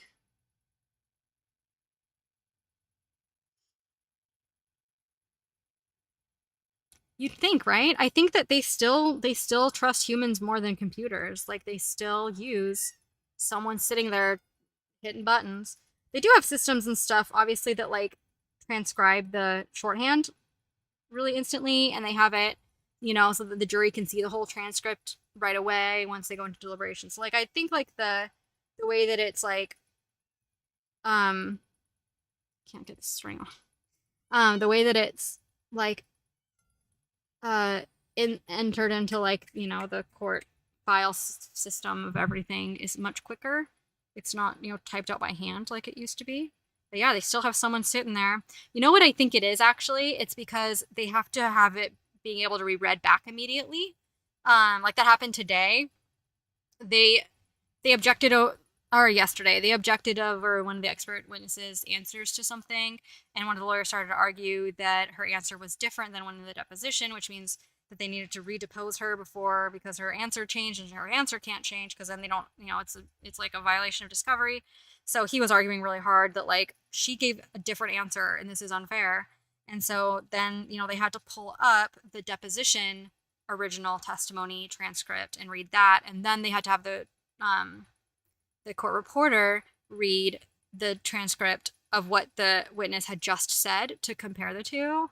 And like I think maybe that would be harder to do with relying on like filing or with relying on systems and stuff. I just feel like there's so much more room for error than someone who's just been right there, listened to it, transcribed it, and then can just read it back immediately in their own, like they can read their own writing. I know it's typed, but you know what I mean. I think maybe that's why. Because then there's someone who's like responsible for it and actively doing it. I don't know.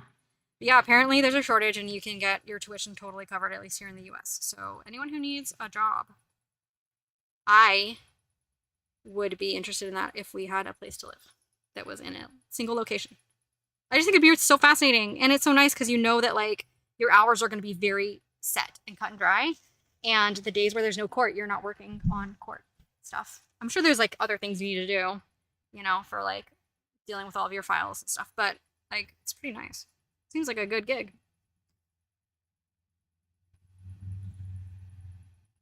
One, two, three, four, five. Shoot. I forgot. I wasn't paying attention. I do this every single time. I needed to leave a gap for, I have to start the eye. I need to leave a gap on one of the stitches.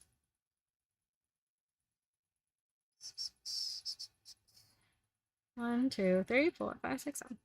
Oops. I'm just gonna do this. Backtracking. I hate doing this because I know that it makes the thread so much more frizzy. Oh well. Is frizzy the right word? I don't actually know. I'm so glad you guys are all here. Just saying that again. I know I started way earlier. It's a Friday instead of a Thursday. I was like, man, moving this around, like, literally is going to be a disaster. Like, no one's going to know what's going on. So I'm so glad you're here. I was worried.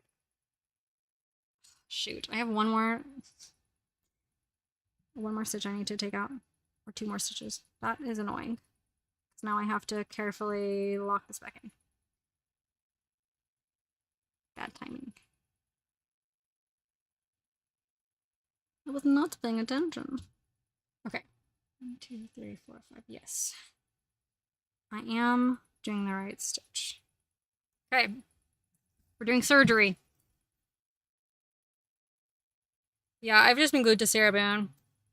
We were just hanging out. My aunt and uncle got back on Tuesday.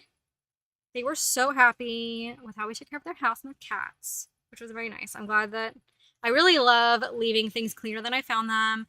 And like, I don't know. I just feel like that's one of the things that's really important to me is like never being in imposition as a guest. And I'm really grateful that they let us like hang out at their house for 2 weeks. Like that's a lot of trust.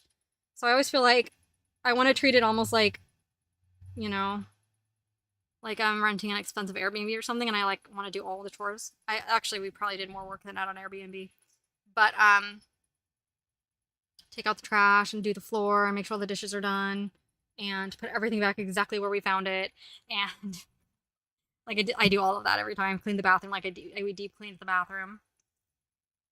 So when they got back from their trip, they came home to a clean house, fed cats, and I also made French onion soup with gnocchi, which was really good. So they had hot soup when they got back from their trip after like 14 hours of travel. So I feel good about that. And it was really great. It was nice to catch up with them and hear about all the stuff they did in France. And then they invited us to dinner. I've been waiting for my ballot. It literally just arrived on Wednesday. Like, it's so delayed. Because, like, the Maricopa County mail date was supposed to be the 9th of October. And then I didn't even get notification of it being mailed out until the 14th. And I ended up having to, I called them on Saturday, Friday? I can't remember. I called them at the end of the week and was like, hey, oh no, I called them on Monday. And I was like, hey, my ballot hasn't arrived yet. It said it was mailed on the 14th. Like, what's going on? And they said, oh, yeah, that means it was actually sent on the 15th. So 5 to 7 business days. It's only the 5th business day, so you have to wait. And I was like, okay. That makes me kind of nervous for all the other people who, like, weren't getting their ballots on time, too. Because that's not good. Like, it's really late. I only have a week to, like, fill out my ballot and mail it back. And, like, people just lose track of stuff, I feel like. So it's like, come on, Maricopa County, get it together. But I did do my civic duty, and I put it in the mail today. So I feel so good about getting that done. It all worked out that I was able to mail it to their house, which I was so glad about. Because otherwise I would have had to rely on my parents to send it to me. Would have added a few extra days before I could send it, get it in my hands and send it back. And my mom's working full-time this semester at a public school, so she's even, like, way busier and less reliable for being able to do stuff during the day than when she wasn't working. So that was stressful. It felt so good to get that in the mail today. I'm interested in the Delphi murders. Delphi. That was crazy too. Vincent just mentioned that trial just started. I don't think any of the people that I usually watch on YouTube are covering it. So I haven't been paying a lot of attention to, like, trial dates and stuff, but that one is very interesting too. I personally not looked into it too much. The facts of the case themselves weren't, like, that exciting to me, so I was kind of waiting. I just wanted to, like, do the trial aspect, kind of, like, going in blind and see how I feel. Because that's a fun way to do it. If you're not, I just get too into it and, like, have to go look everything up. Sarah Boone, you know, like, all the true crime channels covered it with, like, when the videos first came out, the cell phone video and the police interrogation. So I was already walking in knowing everything, but that one I don't know anything. The other one that's still not actually started is a Brent Kohberger case, the Idaho murders, also college kids. So that one, Brent Kohberger is kind of a Sarah Boone. Like, he just is, he's making things really difficult. His lawyers keep coming up with reasons why he can't go on trial. So that's been really slow moving also. Earl, come here. What's going on? Come tell me all of your troubles. Come here, baby. Come here. I'll show you him right now. This is so funny. Earl. He just went straight to his box. Is that your box? Hey, baby. What's going on? Oh, sorry. Oh, sorry. He just wants to yell. He doesn't want to be touched. Earl, why are you such a gremlin? Just wants to yell and pace back and forth and tell us about all of his problems and all of his woes and all of how hard his life is. Come here. He's so annoying. He's just like, I don't know what his deal is today. We got back from surfing. He yelled at us for like 10 minutes straight, nonstop. Just yelled. I was like, dude, what is your damage? Like, we were gone for 2 hours. Like, what is the deal? He was so mad. He's still mad. Vincent's trying to give him a hug. Straight Forcible up cuddling. Molly Weasley, like, where have you been? He's very much that. Yeah, we have 2. We always keep 2 because otherwise they fight. Stop it. They fight over the boxes if we don't give them each a box. Stop it. What is going on? So, focus. So he gets a box. He loves his box. He's just so mad. His tail's whapping. Mad today. Earl, why are you so upset? I'm gonna grab him. Come here, grab him. Oh, jeez. Come here. Here, we'll switch. Full screen view. Come here, baby. Your cat is so big. Yeah? What else? Tell me what else. What's going on? Tell me all of your problems and all of your troubles. You should see his tail right now. It's whapping. Okay. You're giant. Go away. He's like, I'm gonna stop complaining because I don't want to get picked up. That's what I kind of hope happens. I kind of hope he's like, well, that is not what I wanted. So maybe I will change my tactic. He'll be quieter about it. His little ears. I'm Like a looking at this family video feed, and just like, nope. I know, he's so mad.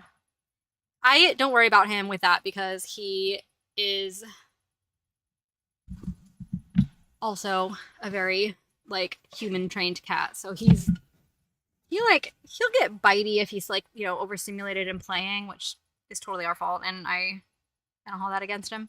But like he might hate getting picked up, but he deals with it.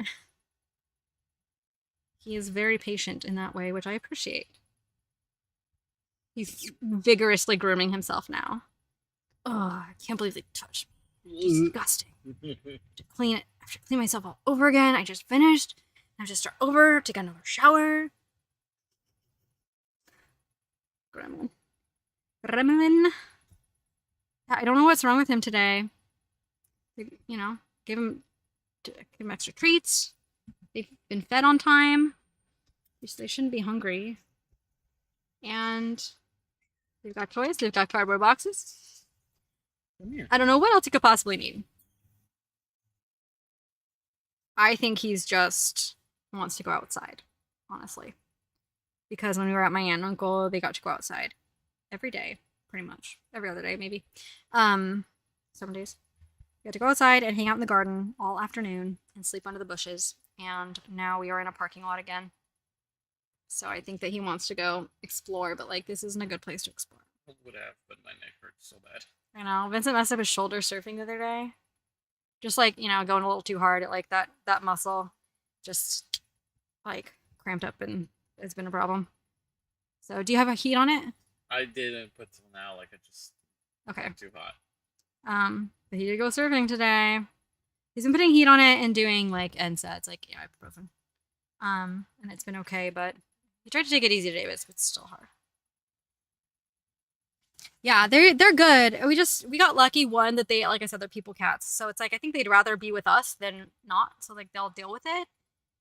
Earl's a good walker. He'll follow, like if there's a clear path, he'll follow it, and he really likes to go explore all the perimeters. So lots of times it's just like going along all the edges of curbs and bushes and stuff, and he just wants to sniff around. Goose is not a good walker at all, but he doesn't care about his leash. Like it doesn't bother him to be on a leash. He just is not interested in taking a tour. He mostly just wants to find the nearest patch of dirt and grass and roll around. And he will chase, he'll chase birds and lizards and squirrels if he sees them. He can't catch them, but he'll chase them. So he'll get a little active then, but... Oh no! That's happened to us too. Earl is our problem child. He just has a lot of opinions. And both of our cats are so freaking huge that they're kind of hard to manage if they're like freaking out.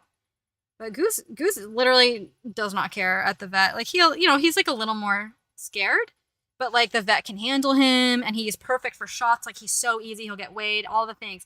And Earl literally is freaking out in the crate the whole time. Like they have to pull him out of his carrier with like towels and gloves. And he's hissing and biting and yowling.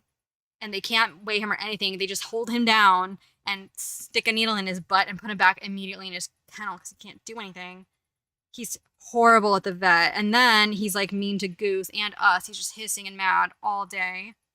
So I can relate. Earl's that way. Goose, fine. Earl, horrible. Horrible. Every time I go to the vet, I'm like, I'm so sorry. He was fine. Like when they were kittens, we had to go, every month or two for like all the rounds of immunizations and vaccines, and he was fine until the very last meeting with the vet. And she was a different vet than we'd worked with before. Like some of the vet techs knew us at that vet. It was in New York, but that vet, it was her first and last time with our cats, and I don't know what it was. I don't know if it was her or if it was just that day.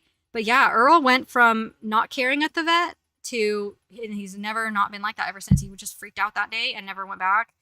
I was so annoyed because she was like, he needs more handling. Because he was like 4 months old at the time.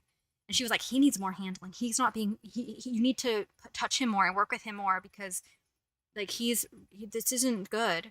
And I was like, dude, like you see how I handle him? That is every day, all day. Like we both pick him up constantly. We're touching him constantly. It's always been like that since they were little. We've always been very hands-on, and especially with him because we know he doesn't like it. So like we trained it into him to not react like that. It's just at the vet that he reacts like that. He's very friendly with strangers too. Like he's very friendly with strangers around here. He's really scared of other cats. I feel like that may be why he hates the vet, honestly, is because he can smell other cats. Because he really doesn't like other cats. Besides Goose. Yeah, it's so weird. I don't know. Switch flipped for him, and it's never gone back. Because he is so patient with us, but he is not patient with the vet. I think, now that I'm saying it out loud, I'm pretty sure it is. Like, if he even sees another cat, panic.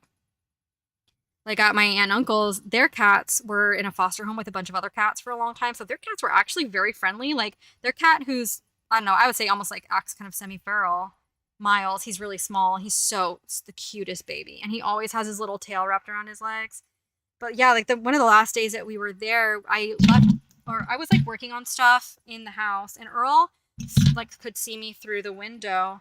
And he was out in the backyard, and he was just like he was standing at the door, meowing and meowing. Like he could see me. He really wanted to come inside. You know, he just wanted to be in the house with me. And so I was like, Miles and Birdie are in here. But I opened the door for a second and just petted him. I didn't let him in. And Miles, who's so timid and runs away from everything, was like right there, so interested in the cats. And Earl took one look at Miles and like freaked out and ran directly under a bush and like sat there and hissed at us for like half an hour until he calmed down enough to go out. And Miles, meanwhile, the first time I ever heard him meow was he and Goose sniffed each other through the through the screen door. I never actually let them be in the same room together. I just let them sniff each other through the screen door. And we like fed treats to Goose like right by the door so he could kind of come up to Miles and like see that it's not dangerous. But Miles was just like meow meow meow meow meow, like wanting to make friends, like say have an introduction, because like if Miles has been around a whole bunch of other cats, he would understand like introductions with strange cats, I feel like. And Goose was meanwhile just like treat at Miles and then treat. Kind of like a little warning, but like he wasn't like scared. He's just like, dude, don't mess with me. I don't know you kind of vibes. Meanwhile, Earl's hissing under a bush. So Earl, maybe that is why he's bad at the vet.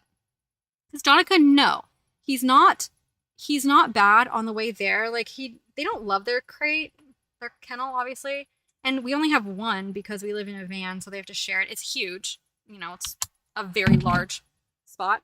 And it's really nice. It has like covers on all the sides that can come up and down, and a really nice like cushion on the bottom. So like he's fine going into that. He likes hanging out in there. He's good with that. And even when we get to the vet, he's quiet. It's not until you try to take him out of the kennel that he is like done. And that's why I think it's the vet that he has a problem with, because it's like they have to pull him out to do the shots and stuff. And then, like, when we get back to our van and, you know, open the doors, he just, like, he stays in there for a while, and then he'll gradually come out and come to, like, a box or something. And hide some more. He feels so bad. Like, dude, it's fine. Like, I wish I could explain it to him. Meow, meow. Oh, it's not so sad, Kayla, because you just want to explain to them, like, it's okay. Like, everything's fine. My mom's dog is like that. Her little dog, Pepper, she's really good in general. But she is kind of like, she'll come in the car with you. She'll be brave and jump in with you. Like she'll do what you say, but she just like shakes and trembles the entire time and only wants to be in your lap. Like she's very stressed out, and she's always been like that in the car. Oh, Pepper. Yeah, Pepper. She just like is so scared of the car. Luckily, she doesn't like make a mess at all, but she just is like terrified, and I used to bring her in the car with me when I lived off and on with my parents. I used to just bring her with me on different trips just because I was like, maybe I can kind of help her chill out. She never did. She's 9 years old now. She's maybe 10. She's still the same. No chill. No. None at all.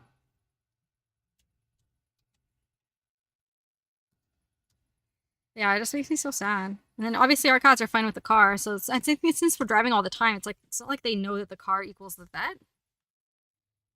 Because oftentimes the car does not equal the vet. Car equals something fun. Yeah, poor Earl. I just wish I could like there's plenty of things I can explain to my cats and I know that they understand. That is not one of them. I cannot explain to them that the vet is something they have to do and that it's going to be okay. And they just have to do it.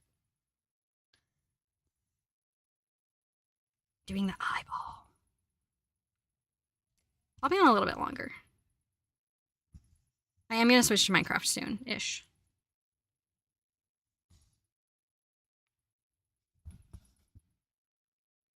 Because I'm already set up here.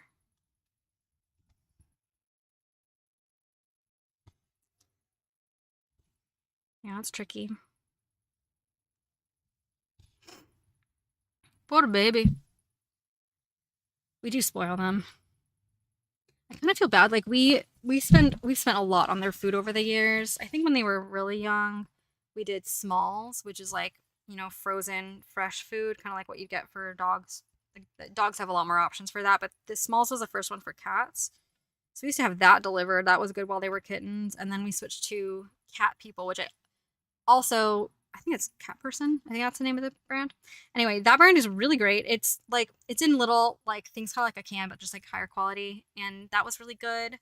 Our friends Jackie and Eric, like we turned them onto that when they got kittens kind of after we did, and they still use that. Like they love it. We just couldn't do it anymore because it's meal delivery and we can't get consistent delivery anywhere. So we needed to switch to something that we could buy in store or on Amazon. And the best option for us has been Wellness. I know Wellness is pretty, like really high quality. We use Wellness for their dry food. And then we've had like the can, like a 5.5 ounce cans for them for their wet food every day. Cause we do both. Like kind of half and half for their calories. And we've been doing that, but like Wellness is pretty expensive also. Like the 5.5 ounce cans, which essentially is like we split one between the two of them. So it's like a standard, 70 calorie, like the 3 ounce or 2, whatever the ounces are, on like the smaller individual kind of cans. Those are like 70 something calories generally. And so like the Wellness, like the double 5.5 ounce can is about 140 something calories. So it's basically the same as like two singles. So we used to split that between the two of them, but each of those cans is like 280 something. And so for a long time we could get them at PetSmart or Petco. And we would just get them when they were on sale so that you could always, like Petco or PetSmart almost always had deals where you could get a dozen and then get 3 free, which made it a lot cheaper. And then we could just get like 2 dozen plus 6 free, and that's a whole month, like 30 days worth of food. So we would do that, but like that whole checkout was usually like $65 still. So we were spending like $65 a month on their dry food or on their wet food, plus $20 or $30 for like the bag of really good of dry food. Plus all their treats. So we were spending like, I think I added it up, we were spending about $100 total a month on their food beforehand. And then PetSmart and Petco, like Petco stopped selling the kind that they like, and we tried a few other varieties, and some of them gave Goose diarrhea. And if they were going to do the cans that we're splitting, like they have to be able to eat the same one. So then we were stuck with PetSmart, and then PetSmart stopped doing that very reliable deal that they were doing for so long. So then it was like we were paying full price. And then we've been so like paycheck to paycheck a little bit lately with Vincent's classes being lower than usual that we like couldn't even buy 30 days worth at once. It's just been like hard. So we're like, what can we do to like lower some of these costs? So first of all, I think we're overfeeding. That's why Goose is fat. Just a little bit fat. He needs to lose like a pound. But we're just giving him too much dry food. So we can cut back on dry food. We're doing that. I'm just being more strict with the measuring. I like got a different measuring scoop that's like the actual exact right amount. So we're not guesstimating with a bigger scoop. And then my aunt and uncle feed their cats Fancy Feast. And I looked it up. And actually Fancy Feast is like really highly rated for by nutrition people. And it doesn't have a lot of fillers and it has no grains. And none of the varieties have carrageenan either, which is something that some companies like Costco, their food has carrageenan in it.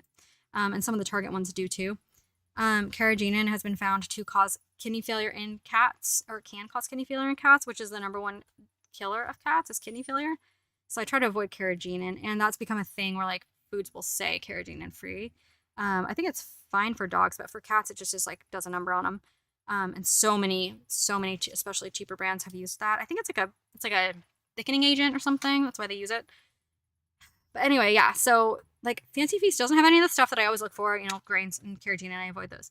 And then also like some of them, like the Gravy Lovers, like poultry and beef feast, that variety is like some of the highest rated food for like by nutritionists and just in general, like it's really good for cats and cats love it.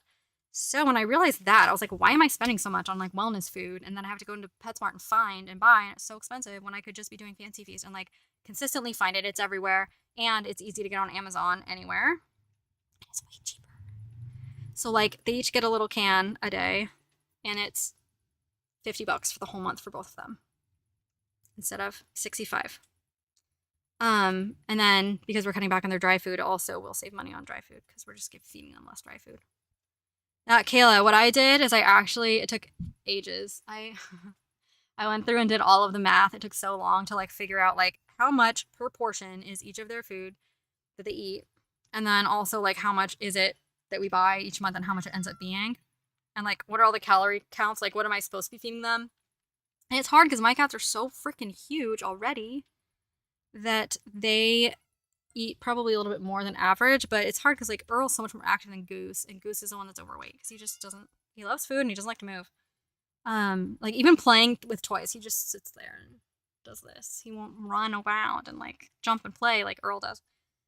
Anyway, so it's like, okay, so they kind of have different needs for food also. So it took me a while to figure it out, but like at least for the food that we feed them, the right caloric amount according to their activity and their weight, if they're gonna, especially Goose if he's gonna lose a pound, is Earl doesn't need to lose any weight. I can fully see his like little tummy all tucked up the way it should be, where you can see like the body and then the leg and then just like the little bit of pouch, but like you can see the distinct anatomy. That's like what you're supposed to have with cats. If you can't see like separation of like their leg to their hip and their tummy, that means that they're fat, because that's like where they get fat first, is on the tummy.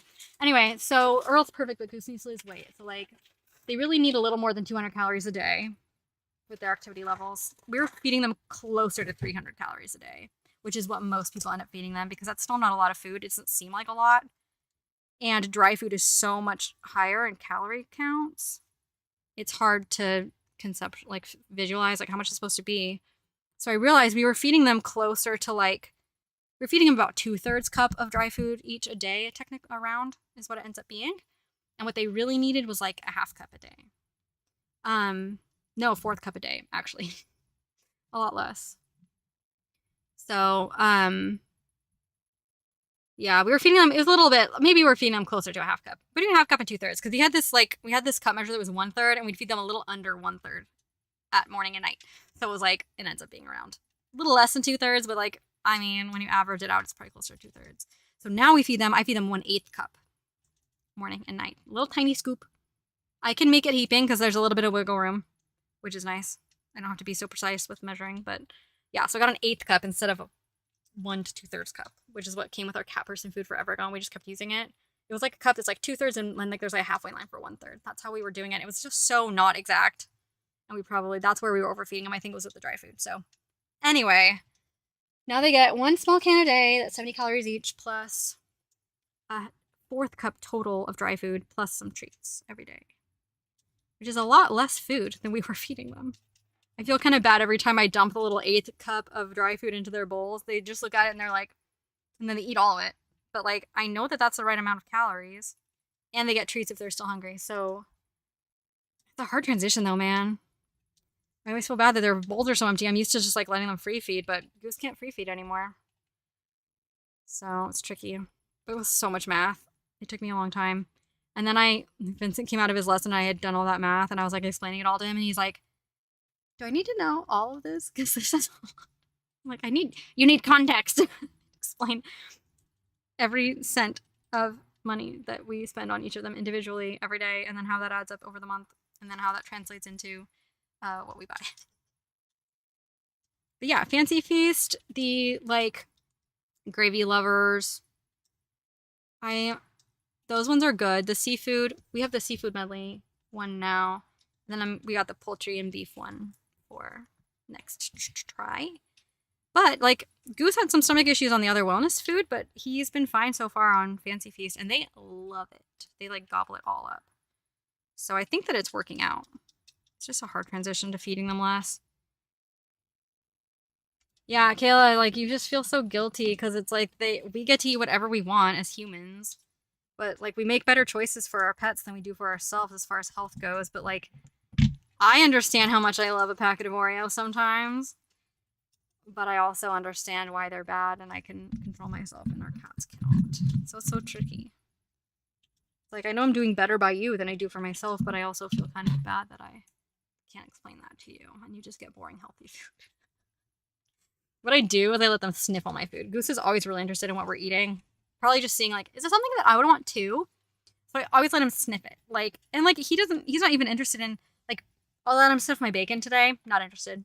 But, like, eggs, very interested. So I just, like, I let some of the yolk, like, come out of my fried egg so it didn't have any, like, salt or anything. And I just literally dipped my finger in it and just let him lick my finger. It's probably, like, half a calorie. Like, it's, like, nothing. But he was, like, excited. Like, he just, like, you know, I get to eat too? We're having a meal together? He gets to have his little lick. So I do that a lot. I think it's just, like, enrichment. And cats share food in colonies. They, like, all, you know, hunters bring back food and they eat together and share. So I feel like maybe, like, as the human hunter eating their food, maybe it's a good thing to share.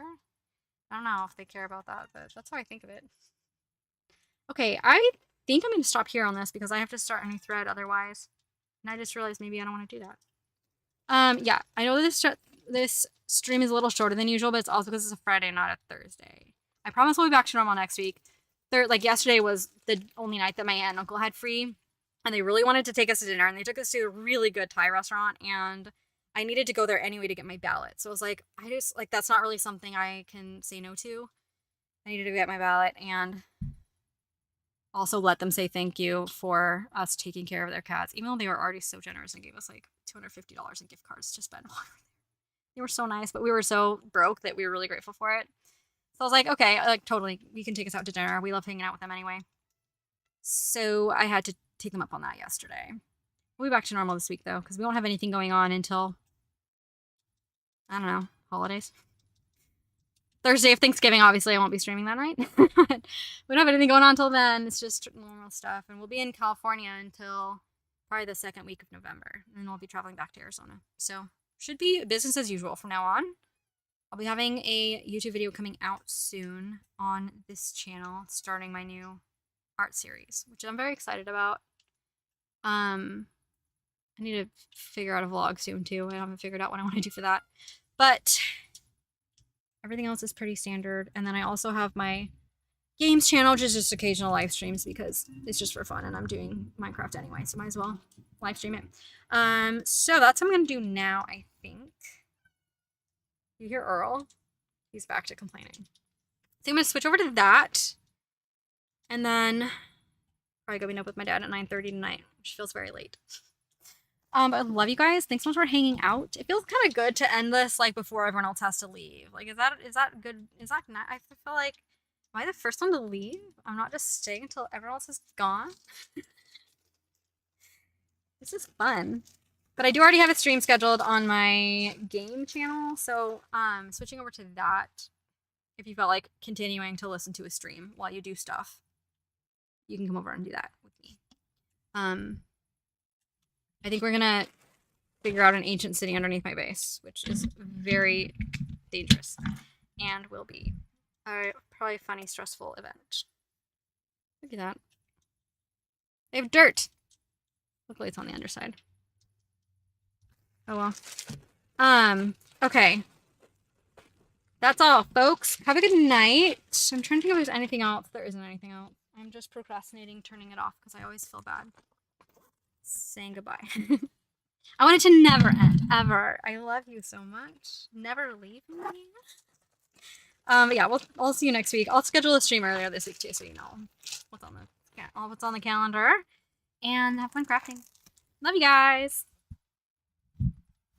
Pause screen.